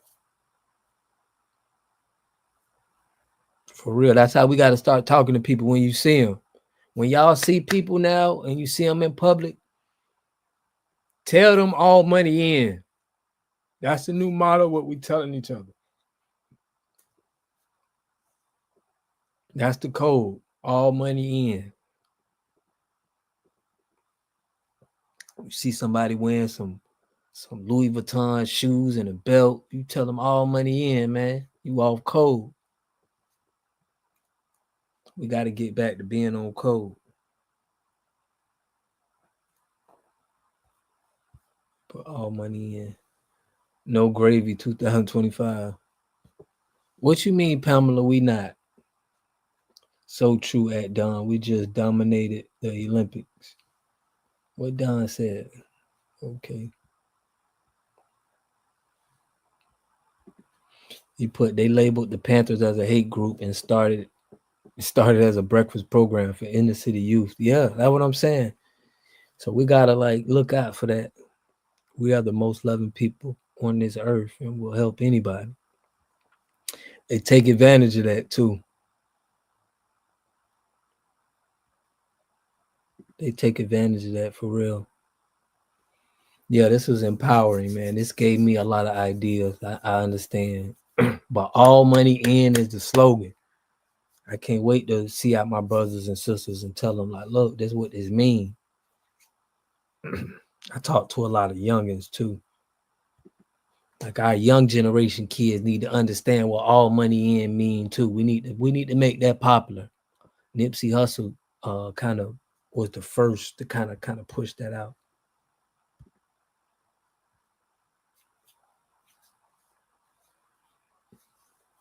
Yeah, that need to change. We can't just be so open to people. We said deport Trump. Boundaries needed. Facts. Yeah, we definitely. This dude said deport Trump. For real, all money in is the new slogan. That's what we preaching on. That's the new code. I can't say nothing else. That's the code right there. Deport Kamala. Man, y'all going in. Y'all going in on these presidents. I ain't gonna say, I can't even say presidents, but it's only one president. Why would you want to deport Trump or deport Kamala? Grandma's earth. The words Black Power would be considered hate speech. And Black Power is, yeah.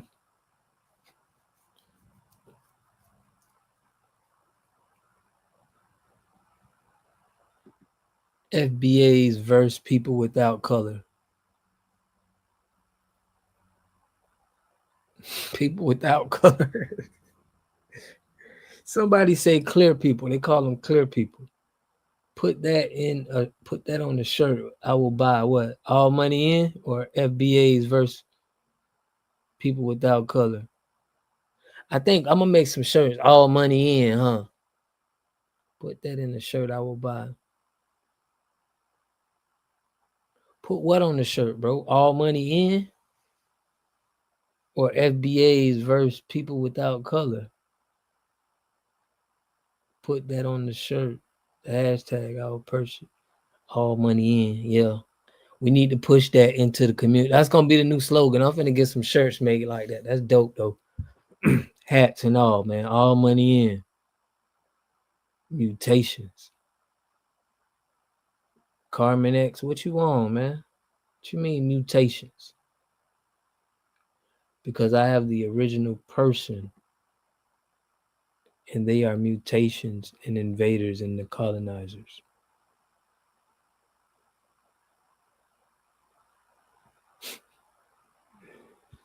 Okay. FBA, don't marginalize yourselves. What you mean, Dwayne? All money in, man. I'm loving that, bro. All money in. AMI. All money in. FBA's versus everybody. Yeah. FBA's versus everybody is good. But it's like we ain't even battling everybody. We're the leaders. They look up to us. We're the influencers. We the gods and the goddesses, We the ones that's making the big moves. Pamela like all money in for real. Biology 107. Organization and communication is what we need. Yeah. Take biology class.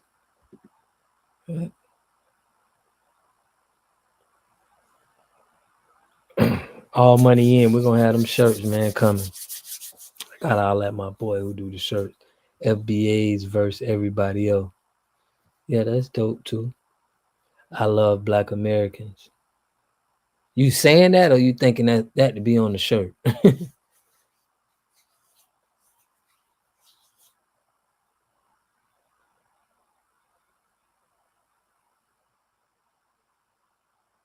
like it. I'll buy one.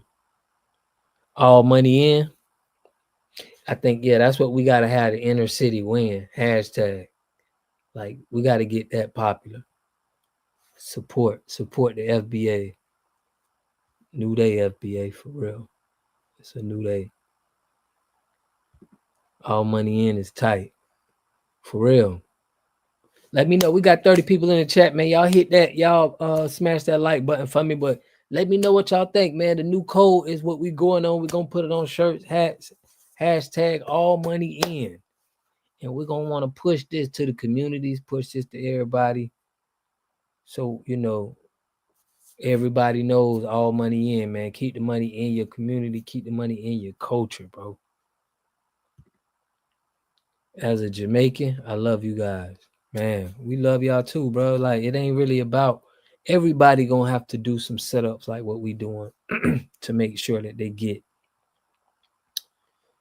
ain't getting robbed. Blockchain for your brain. What you want, bro? All due respect, but people without color are a mutation. Carmen, you going hard. I appreciate the women though tapping in on us. I appreciate y'all.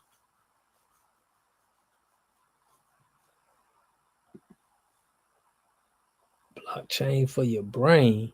We need to worry about ourselves only. Nobody else worried about us. They only worried we will rise, right? Our code should be unity and collaboration and cooperation, right?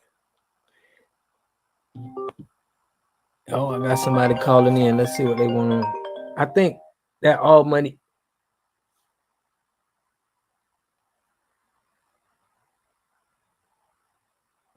Keith, what's up, man? Calling in the Water God TV. I got you live.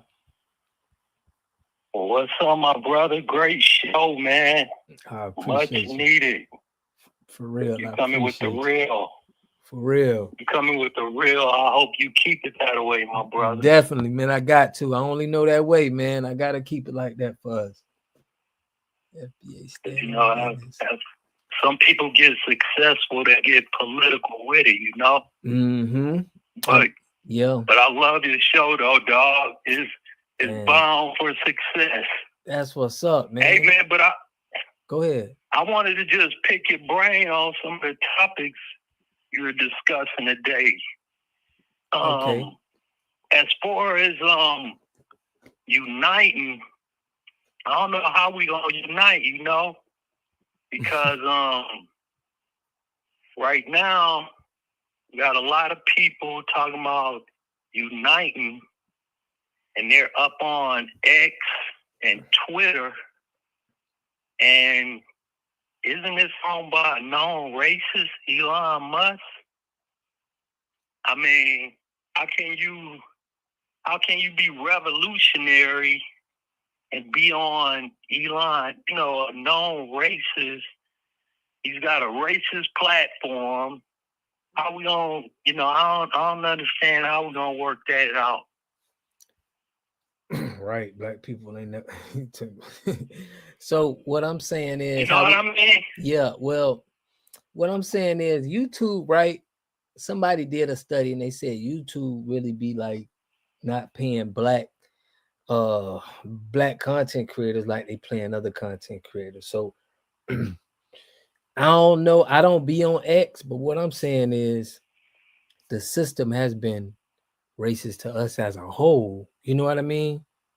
Right. If Yeah. we look at Definitely understand everything. that.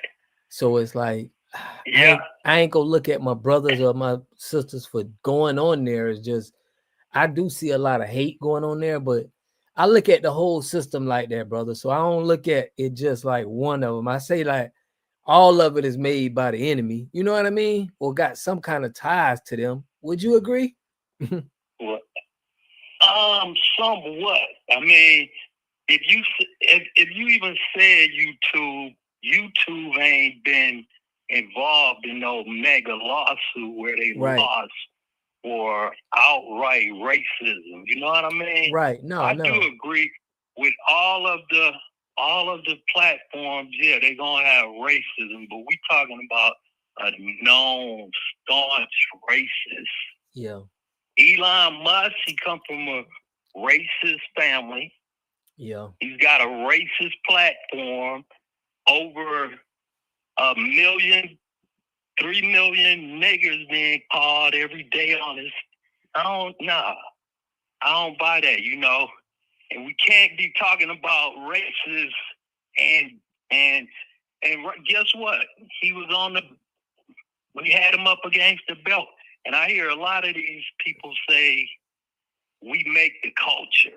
Well, if we make the culture, why would you get on X and build it back up when you got him on his knees? Phil, what's his name? Phil, the Diaspora channel. Yeah, the Phil's got a station you could use as a platform. You know what I mean? Right. You don't need X, because guess what? We had him on a belt, but you know, I just don't. That don't make much sense. Would the people in the '60s get back on the bus and say all bus companies is racist? You know what I mean? Yeah. No, they wouldn't do that. And two, let me like Snoop Dogg, Nelly, and who else was that? What was that other brother's name? The rapper. I'm going to the inauguration, right? Yeah, you talking about Soulja Boy? Yeah. Yeah, Soulja Boy. Now they like talking about now. Didn't Trump and Vance just invite the guy that choked the brother to death in New York to a baseball game? Gave him a photo out. Mm-hmm. What happened? Yeah. Now, if that was your son, how would you feel about it?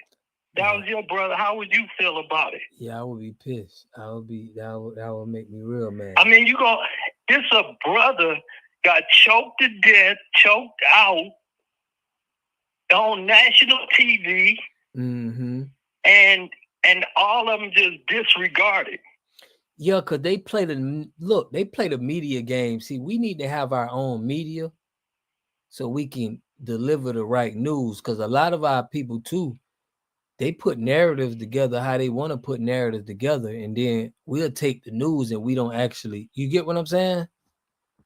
We're not hearing the real. Not really, because we got to learn how to think for ourselves. Right. And let me tell you this, my brother. You can talk that we ain't shit. I mean, people you talking this FBA and Tether and all that shit. I understand all that. You know, and I ain't siding with no tethers over the brothers. But this is the situation.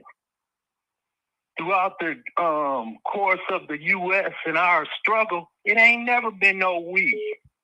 It's been a few little grannies and grandpas fighting for rights in Birmingham. And then it's been the Black Panthers fighting for rights in Oakland. And then, you know what I'm saying? Then it was Turner killing motherfuckers over on the East Coast. But it ain't never been no we collective, but we seem to jump on when it's beneficial. You know what I'm saying? Right. I think the best, just like They played the white man's game and beat him at it because that's where the law. He got the military power, but he ain't gonna win when he start lying. You know what I mean? Yeah. The truth is gonna win. So all you gotta do is beat him at his own game, because they got good and bad, you know. And I hate to say that, but it is, you know. It's just because guess what? Just say me and you group up right now. Me and you, one of us gonna be a op reporting back to the man. Right. So you ain't gonna be able to trust your own brother. So the only way you might as well do is go legit. Say, hey, we're gonna work together. We're gonna build together. You know what I mean? Yeah. The most righteous way we could do it. Now we can't do that buying Gucci. Yeah. You know what I'm saying? We can't do that outside living in the rich neighborhood and don't want to go live on the side of our brother. We can't do that.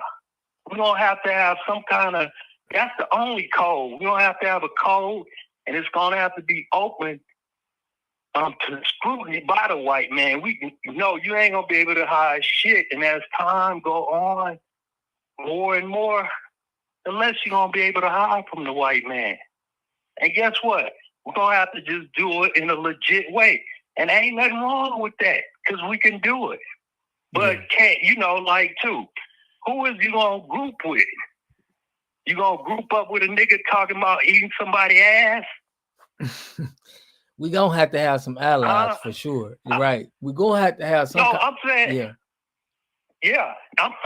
I'm saying we could be each other's ally as long as if I notice you righteous, you notice I'm righteous, we allies already. Right. I mean, other than FBA. Like, look, there's a guy named Tim Wise, right? I don't know if y'all know about John Brown. But the baddest white man in the world was John Brown, right? He died from Kansas City. Yeah. So what I'm saying is, if we're gonna try to start playing the game that they play, we gotta start probably funding some of them white guys to be going at their system. You get what I'm saying? Nah, all we gotta do, bruh, is be righteous with one another and do the right thing. That's all we gotta do. We ain't gotta go with no hatred or none of that. All we gotta do is do the right thing. Because let's say we do, we want to be hate filled and we want to tear up. That give the white man a chance to just come shoot us down in cold blood, like the brother up in Chicago, Hampton, or on the Africans in Philadelphia. He could just come blow your house up. Nowadays, he can just shoot your ass with a drone. That's what I'm saying, You know what I'm saying? They gonna take us out. But if we just if we just live on side of each other, practice the righteous shit, keep the bad seeds out the neighborhood, we'll be doing great right there. That's something nobody's trying. Yeah. That's something nobody's trying. And I'll give you another example. Like you got brothers. You know, they ain't living in our neighborhood. I mean, all these rich motherfucking cones, right? Puffy, whoever it is, Suge, any nigga with money, they're coons. Because guess what? I don't give a fuck even if they're on the NFL, what they saying. They buy the white man, he shine a camera on him. Oh, my family begged me for... These niggas don't even want to help their own family. How the fuck they gonna want to help you? Right. You know what I'm saying? Why the fuck is they gonna? Plus, we know they don't want to help you. You know, they don't want to live next to you. And guess what? They could be just like Jada Pinkett, Will Smith, whoever. They could be the richest niggas on the planet. Guess what they hollering? Racism. Yeah. Now, be honest. Is there racism if you got all that money? Hell, I mean, not to us. Is there racism if you got fucking 300 million in the bank? Is there racism? I ain't gonna lie. I'm a nigga make $40,000 a year. Right.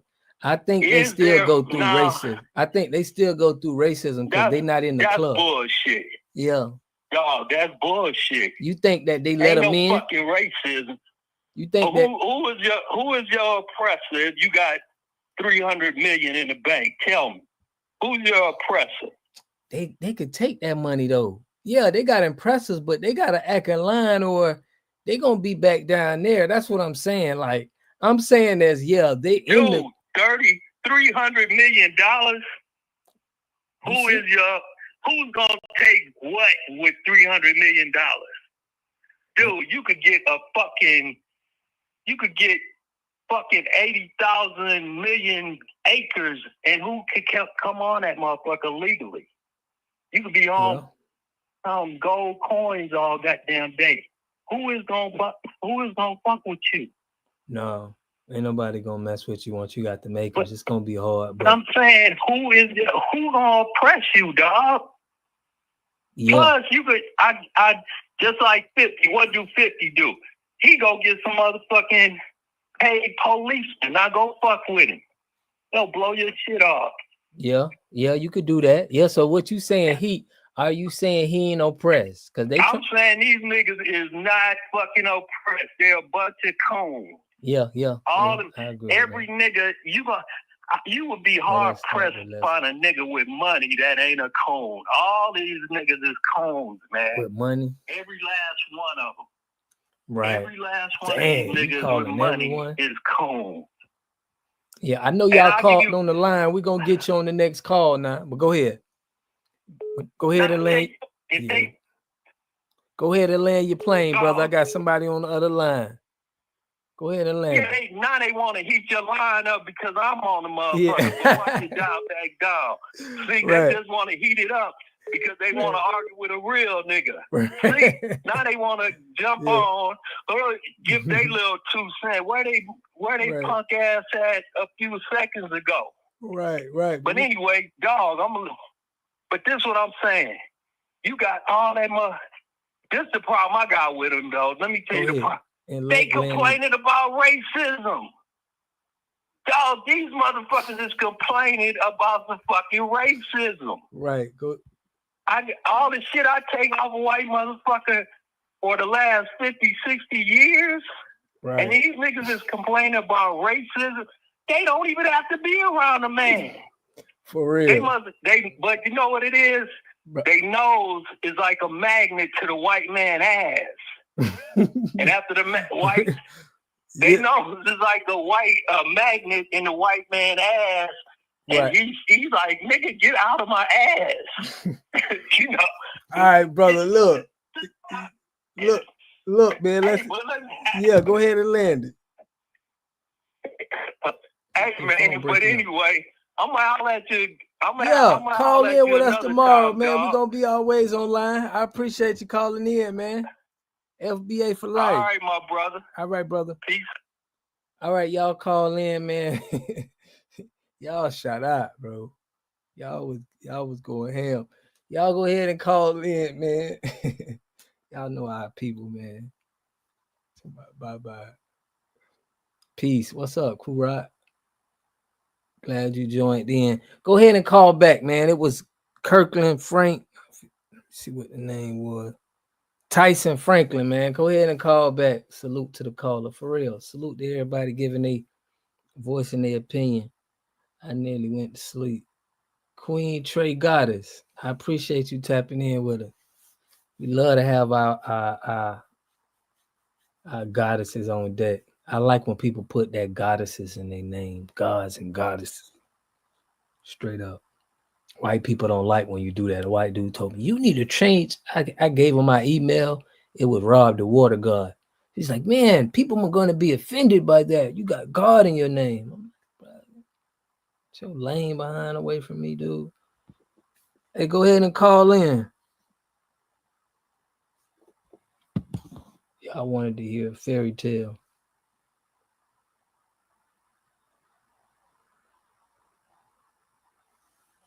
What you mean we wanted to hear a fairy tale? He gave you a headache, Pamela. Man, and how people speak their piece, man. I just found you and been tapping in a couple weeks now. My first live though. Thanks for having me. Yeah, thanks for you coming on. If you wanna, was that you that was calling in? But that's good. You've been watching for a couple weeks, man. Right. Pamela West. What Pamela West said? She put goddess. I need to change my name. BX goddess. For real, man. I mean, Clive Davis. She said she ain't calling. She gonna end up sounding like old boy. No, man. Y'all got different. Everybody got different view. I want to know who. You know what? I'm finna call back who called me. So y'all going ain't no way but you gotta pick up.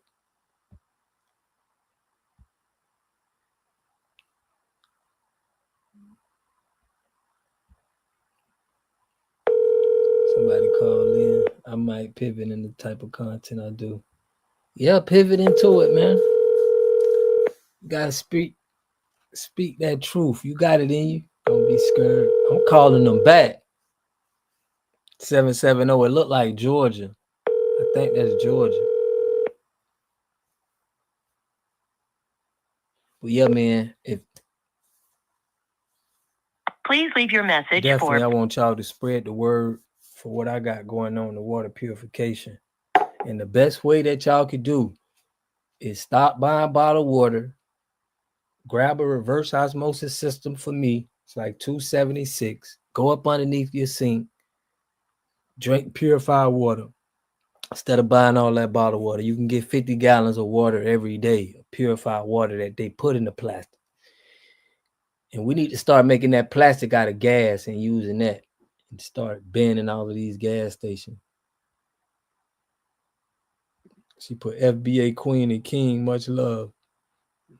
For real. FBA Kings and Queens. But man, I appreciate y'all tapping in. People won't take us serious if we sound like we in the gutter. What you mean, Don?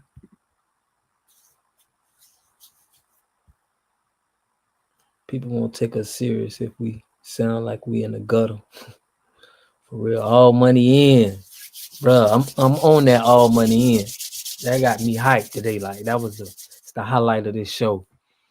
All money in. I want to push that so our people know what that mean, and what that mean for you to do is to keep all your money into the community.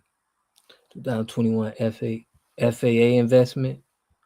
What FBA you mean? You put FAA. You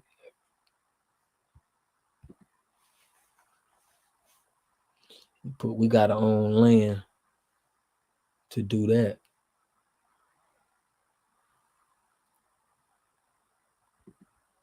Money in.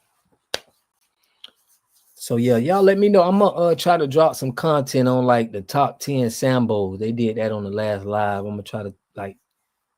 What y'all think, man? You think I should drop? Think I should go that route? I want to get y'all thoughts. We have to express our thoughts without all of the gutter language. I agree. We can't be talking and cursing like we ain't go. You lose. I mean, a lot of us don't speak to a lot of, indifferent people. Would you move to Africa?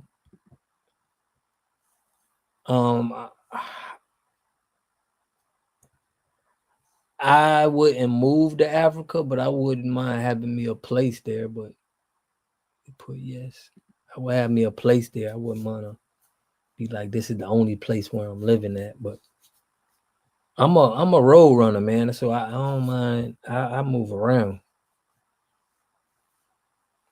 Put yes.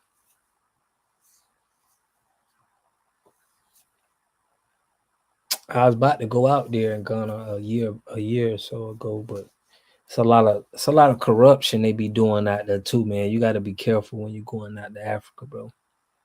But they wanted you to get shots back then too.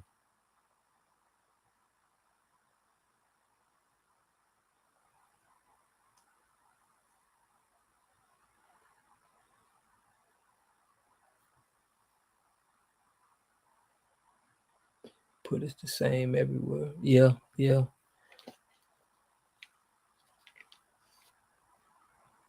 Stop swirling.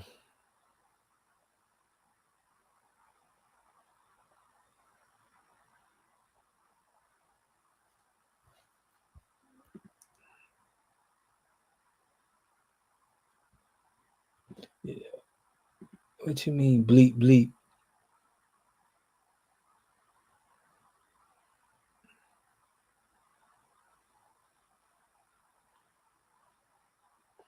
We from the rough sands, ain't nothing to us.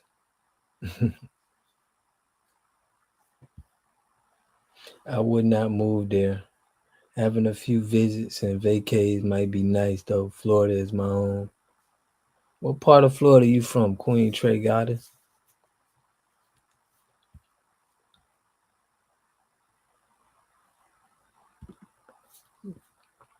He put reverse osmosis is definitely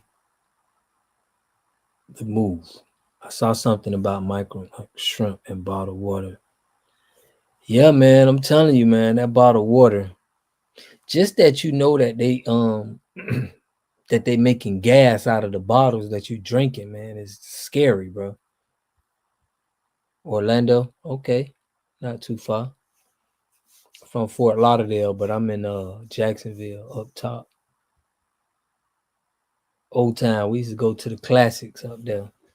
I'm sure you know about the classics.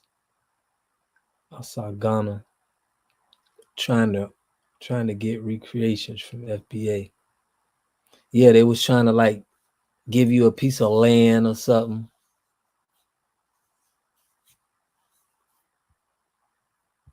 So you got fam up here? Yeah, man. Let them know to get that good clean water from me. I got the reverse osmosis and the softness form. Nah, but reverse osmosis is big though, for real. It'll save a lot of people money from buying bottled water. If you buying bottled, I ain't gonna talk about the health part, but you'll waste more money right now buying bottled water.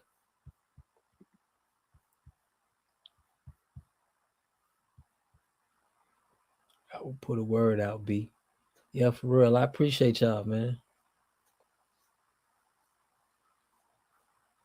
I appreciate. Oh, I got Franklin calling in.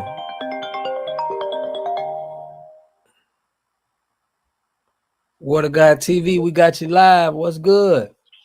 Hey, what's going on, man? It's the Black Space Warrior. How you doing? What's up, Space Warrior? You said the Black Space Warrior? Yes, it is. What's up, brother? I appreciate you, man. I seen you on the live. Yeah. I just wanted to make a few comments, man, about some solutions and stuff, man. Definitely. We'd love to hear it. Yeah, because it's like, I think one thing we could do for starters, like I was listening in, you're talking about meeting. It's like, why aren't we making use of Black technologies? You know what I'm saying? It's like, look how many Black apps we have. You're talking about X and everything. Mm-hmm. We had Black Spot. Anybody remember that? Black Spot. Then we had Black Junction TV. Mm-hmm. And now there's like, 6 zeros. And it's like they all come and go. They don't get supported. Brothers and sisters are reaching out, trying to provide platforms for us to meet at. Even with Phil, he's got his platform too. And we're not making use of this stuff. Now we keep going right back to where we were, but then we turn around and complain about we don't have private spaces that we can meet up on. I mean, people been building them. I don't know why the hell we ain't using them. It's the unity. It's the unity. We gotta, that's gotta change, man. And then also, we can't, excuse me, it's a little chilly out here. Yeah, I see you got that 954 area code, man. You in Fort Lauderdale? Yeah, that's my hometown, man. Fort Lauderdale. Yeah, I'm in Atlanta, but I'm from West Palm Beach. Okay. You home Yeah, team, man. man. You Right right up the there. street. Yeah, Yes, you right up sir. the street. Yep. Tri-County, But man. yep, that's right. That's what's Palm up, Beach brother. County. Yeah, but you know, just like we have to stop being afraid of these new technologies, man. It's like, you know, the brother was talking about drones and stuff. Shit, we need to learn to make some drones. We can't just sit back, oh, they got this, they got that. We need to get in there and study these things and do this for ourselves. It's like I'm pretty sure there's brothers and sisters on here that work in these fields. It's like Yeah. I work in IT myself. I don't write code, not yet, but I do like help desktop support. I can build computers. I can build mining rigs. Right. You know, Right. all this blockchain about to happen. Now that Trump's coming in office, man, blockchain about to get retarded. It's about to get stu-tarded. Like, that shit gonna be Right. stupid and retarded at the same time. What Are you we think? taking advantage of that? Right. You know, you got black-owned crypto. You got Guap Coin, right? You got Veritasium. Yeah, what's it? Yeah, Veritasium. And you got storage. We got brothers and sisters making blockchain projects right now, and they suffering because they ain't getting our support. And if we gonna circulate, I mean, Guap Coin was basically created to make sure that the money stays circulating in the community, and we can keep track of it, and it also, you can get interest on these coins, you know. Man, we got to stop being scared of these new techniques and get up in there, or we're going to be left way the fuck behind. We could get reparations that end up still getting way the fuck behind, because the way money builds up on blockchain so quickly, they'll be like, oh, here's your reparations, and 2 days later we be right back at the bottom because we're not taking advantage of these new technologies. Exactly. You know, we got we got to support that shit, especially when it's ours. We need to learn this shit and know how to produce, manufacture, and write code, and you know, all of this stuff is interchangeable. Say if you have what's that, water treatment tablets, right? You know, all of this stuff, you could charge crypto for your services. Somebody might mow lawns, but at the same time, all that stuff is being supported by an IT infrastructure. You know what I'm saying? Like, it's not like if you don't do the electronic IT, whatever type of stuff, you can't participate in it. Your services are directly connected to that if you want it to be. And in a little bit, it's going to have to be, because we're getting ready to go into the crypto age, whether people realize this or not. You know, the digital man, age. this a whole, oh, we've been in the digital age. This is some other shit. Yeah. This is the quantum age, really. I mean, you know, it's like you keep hearing about quantum computing. Man, we're in the space travel quantum realm right now. All this shit we talked about, I don't know how old you are. I'm 54. Oh yeah. Man, I can tell you now, like back in the 70s when I was going to schools, we had books predicting blockchain. They said in the future we're going to have computerized money, right? And that's what that shit is. But man, we got to stop being scared and get up in there, because you already have access to it. Even if you don't know how to use a crypto wallet, guess what? Most of us got either Cash App or PayPal. Cash App's got Bitcoin on it. PayPal's got 4 different cryptos plus a stable coin from PayPal. You got it right there in your fingertips, man. We just have to start. Yeah, they're already doing it. It's just a matter of, like, if you can get on YouTube and learn about other stuff, and TikTok and learn about other stuff, you need to tune in and learn how to use some of this modern day technology. Because if we got reparations tomorrow, the way this blockchain about to jump off, we will be right back. I mean, we'll be better off, but I mean, that wealth gap wouldn't close because we're not in it the way we need to be in it. You know what I mean? I'm with you 100%. I'm with you. We need to get in the tech, get in the the manufacturing, and just the staples, the home builders, the farmers, the mechanic, the nurse, you know, all of that stuff to be integrated into these new technologies. And I'm just saying, brothers and sisters, get up on that shit. Man, we need you. Listen, yes, we need you, because you got to be keeping your foot on our neck with this so we can bring this up, because I'm gonna put this down. This stuff that we're gonna go over, because we got to be good on the blockchain, but that we have you a part of the community, we good. You get what I'm saying? Yeah, I know, man.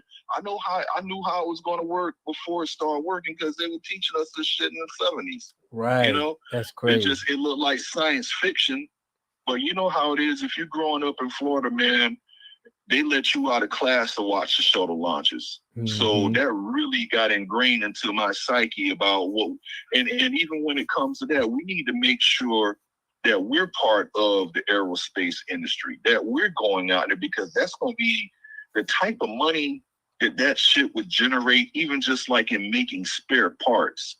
It's like the world has not seen that type of money. Blockchain is going to be the currency that unites Earth, Moon, Mars, Titan, wherever the fuck else. That will be the transactional currency. We're not going to be using the damn dollars or yen or any of that. We're going to be using blockchain, and by the time that really gets jump off, it's going to be quantum computing blockchain. You know, we need to make sure we're in there, because we're probably already doing some of these jobs without knowing it. If you work in manufacturing, you have the building blocks just through repetition of doing what you do. I don't care if you're making bumpers for a car or fucking soda cans. You're understanding the manufacturing process. It just needs to be fine-tuned. That's what we need. Gotta start looking at stuff like being machinists, stuff like mechanical 3D printers. engineering. 3D, yes, sir. That is like the new machine. That's the new lathe in the mill and the grinder right there, because you print that shit out and it's ready to go. Depending on what kind of material it is. That's what I'm working on right now. I'm trying to get that. That's what I'm going. That's what I'm really going for now. But that's a big part, man. I'm trying to. I'm part of what I'm trying to do early this year is I'm trying to get me an office space and start mining crypto, and then teach other brothers and sisters how to do it. And then we can start networking with that. And then that way we can, like, if there's something that comes up, hey, we need some lawyers. We putting up this much Litecoin or whatever, this much Doge or whatever.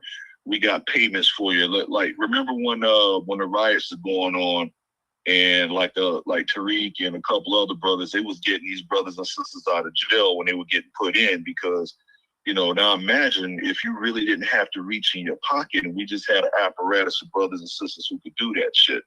Right. You know what I mean? Yeah. For real. Yeah. But I'll land my plane there, man, and I'll be back and forth on the channel. I work a lot. I'm just on the way home. I happen to tap in on the way in. Oh man, and keep doing what you're doing, man. And I'm checking the boxes on those petitions. We need to be pulling the rank on all these motherfuckers, man, because they're disrespectful. For real, because power on the whole diaspora. Yeah, power only respects power. So if nothing don't happen, a lot of people are gonna line up and just want to talk to us any kind of way. Yeah, because it's like, they didn't, the big mistake is people mistake kindness for weakness. But I mean, I'm just saying, man, if people look at our track record of the things we've done as a people group, as an ethnicity, they shouldn't even be stepping to us like this, but they are. And because of that, we're going to have to pull rank on everybody, Everybody. DJ Vlad, his ass can get it too. You know what I'm saying? For sure. Every last one of them. Anybody trying to co-opt our shit or talk greasy after we done let them in so they can get a bag, they need to be getting their ass canceled the fuck out. And that goes for celebrities too. If Melly Mel gonna sit up there and coon out, we need to make sure that motherfucker can't sell no records. We need to enforce the code upon ourselves. Because then they'll respect us. They'll respect us after that. Yeah, if you can't enforce the code on your own, man, it's like it's hard. I mean, we got to do it, man. We can't be supporting motherfuckers who gonna throw their whole ethnicity up under the bus after being on a documentary. What type of shit is that? On a documentary, spitting all kind of facts and turn around and want to retract that shit. Charlie Rock ass too, or whoever the fuck else, whoever violates the code and throwing their own ethnicity up under the bus. They need to get that cancellation notice. Fuck them all. Yep, that's what I'm doing, man. Yeah, we gotta stand on it, but I do want gotta stand on it. I do want to put us some stuff together where we making money too. So it's like, we gotta stand on them, but we gotta, like you said, we gotta know about this crypto. We gotta know about this blockchain and this 3D printing and stuff. Man, I appreciate you tapping in, man. You gotta stay man, locked thanks for in with taking my us. call. No Yes, problem. I will. I'll be there. All right, brother. Y'all have a good one. You too, Peace. brother. All right, can we look for FBA? Can we look for FBA? What is that? What is that? V4 Vengeance. Avatar's board XRP is related to Satoshi. TBZ say Avatar Oleon. I see you can invest as low as $10 in stock XRP. Yeah, I got some XRP. It's pretty good. One that I'm really big on is Jasmine, y'all. It's a Japan kind of data coin that I'm hoping take off, but Charleston White got a nigga coin out where I feel like he's trying to rob us.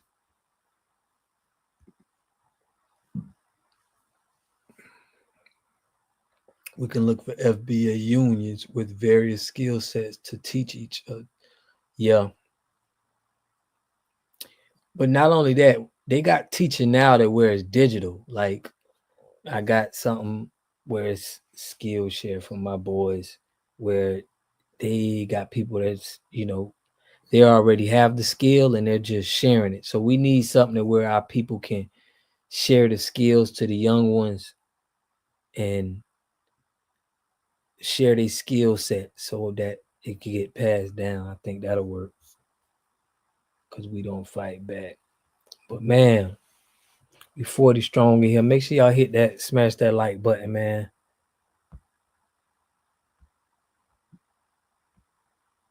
Man, I got a shout out the CEO of, but I don't trust Carson White. Yeah. Chaotic Truth.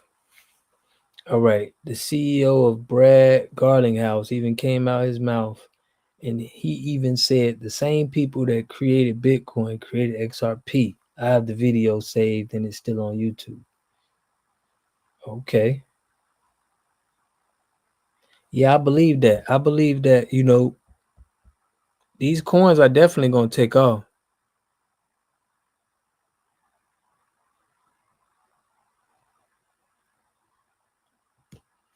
It's definitely going to take off, man.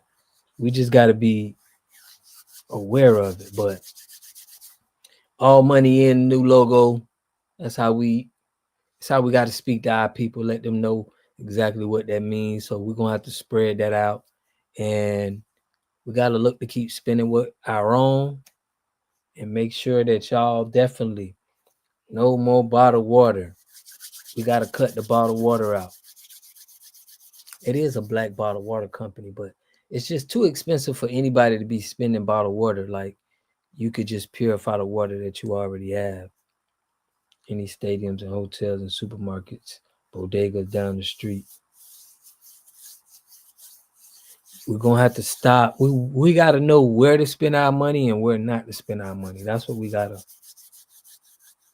ask on the line. Set up second pages to set up trades. Second pages to set up trades. Plastic and bottled water is crazy. Yeah, man. They say that people are ingesting 5 grams of plastic every week from just how we handling all this petroleum plastic, and they're predicting that that's going to be something called something cancer, like some type of cancer that we got to stay away from bottled water, fam. You got to drink out of glass. You got to stay away from the plastic.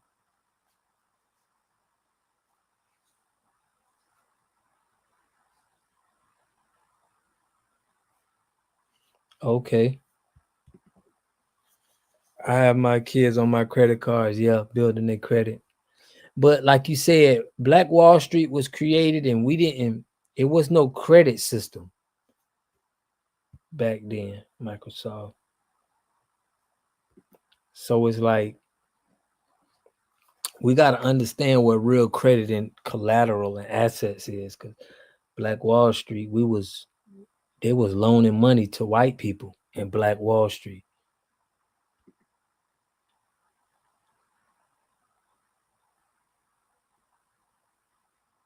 Microsoft, micro shrimp and bottled water is crazy. That's crazy, right? That's what I'm saying. People don't know like how bad bottled water is, bro. They have no idea. They bombed it. They bombed it. Yeah, but I'm saying as far as like finance, like we didn't have to have credit. We had something else that we wasn't worried about. Black Wall Street wasn't worrying about credit. You know what I'm saying? It's like assets, man. There's certain assets that's like credit that if you buy it, it's like you got credit that we gotta tap into and make sure we know all of that. Because they did everything without having to get money from other cultures. They just all money in. So a lot of people think credit. They be hitting you with them interest charges too. But it's something that's good, man. I got some business credit. I'd be scared to even use it because I don't want to, like gold used to be. Yeah, like it's stuff you can buy that it's like having credit. You know what I'm saying? That we don't know about. We think, and we got to get a credit score, but it's actually stuff that you can get that's credited. We should use Claude Anderson's book, Powernomics, as a foundation of creating wealth with the FBA. Definitely. As y'all see, I kind of try to put that in the at the last. Yeah, Pamela West, man. No more bottled water.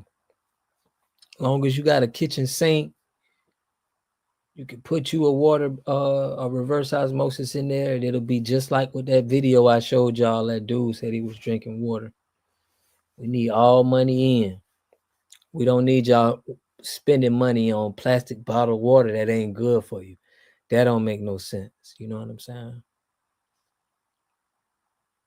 Yeah, great convo, y'all. All money in. All we got. That's what we talking about. Let's find ways that where we could keep our people from having their money go out to anybody else. Yeah, we embracing capitalism because we still gotta make money, but we'll stop bottled water. Definitely. I mean, you still need water now, so I don't want you to. You got two ways. You could go. They got grocery stores. You need to get you one of those. You need to get a BPA-free 5-gallon jug, or you can get you a reverse osmosis. If you link me, I can get you I can have it delivered to you. But a 5-stage one is the best. Or you could go get you a 5-gallon jug, and grocery stores have these waters that you can fill up at. But it's just a pain when you can have something right at your kitchen sink and you could just put your cup there and it just pours it in. So, man, I could deliver these things anywhere, bro.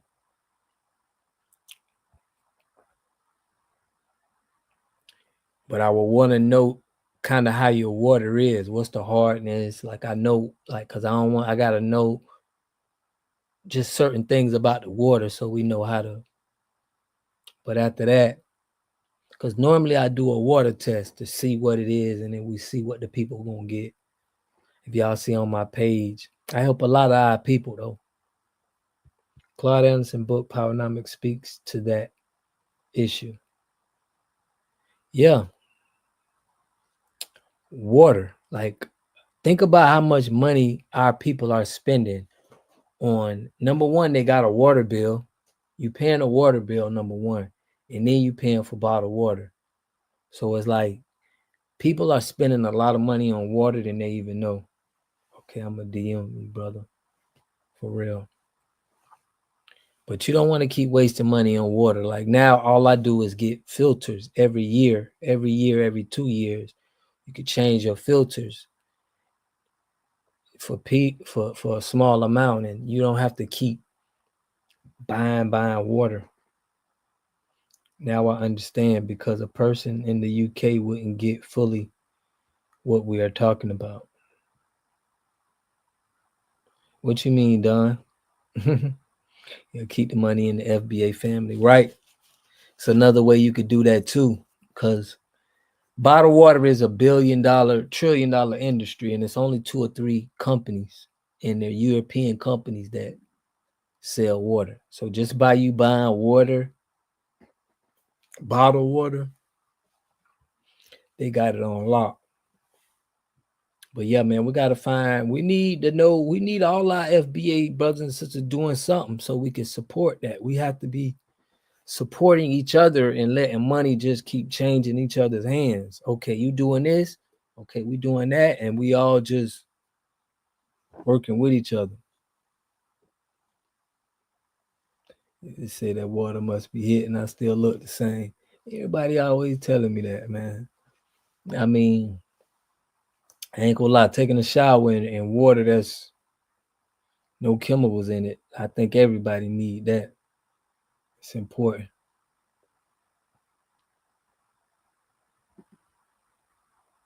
But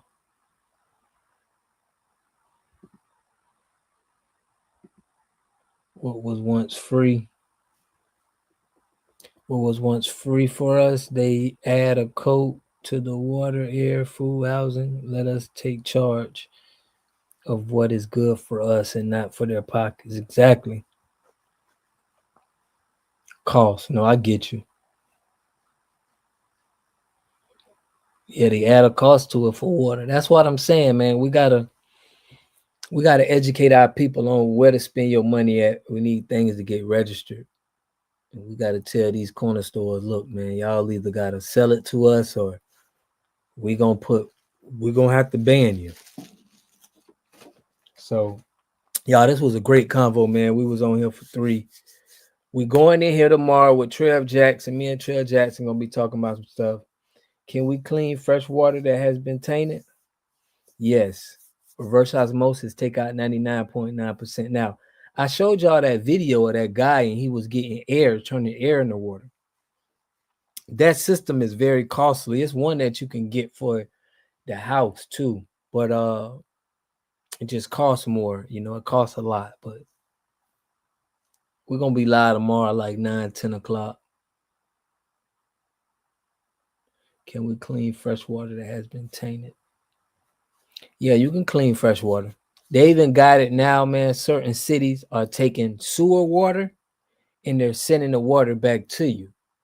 So a lot of people in a lot of cities, they made this legal like a couple years ago, that they're purifying wastewater and just sending it back through the tap.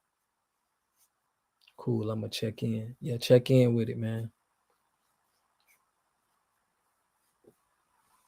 Yeah, it's crazy. I know, bro. So it's like water is getting scarce and scarce, especially on that west side.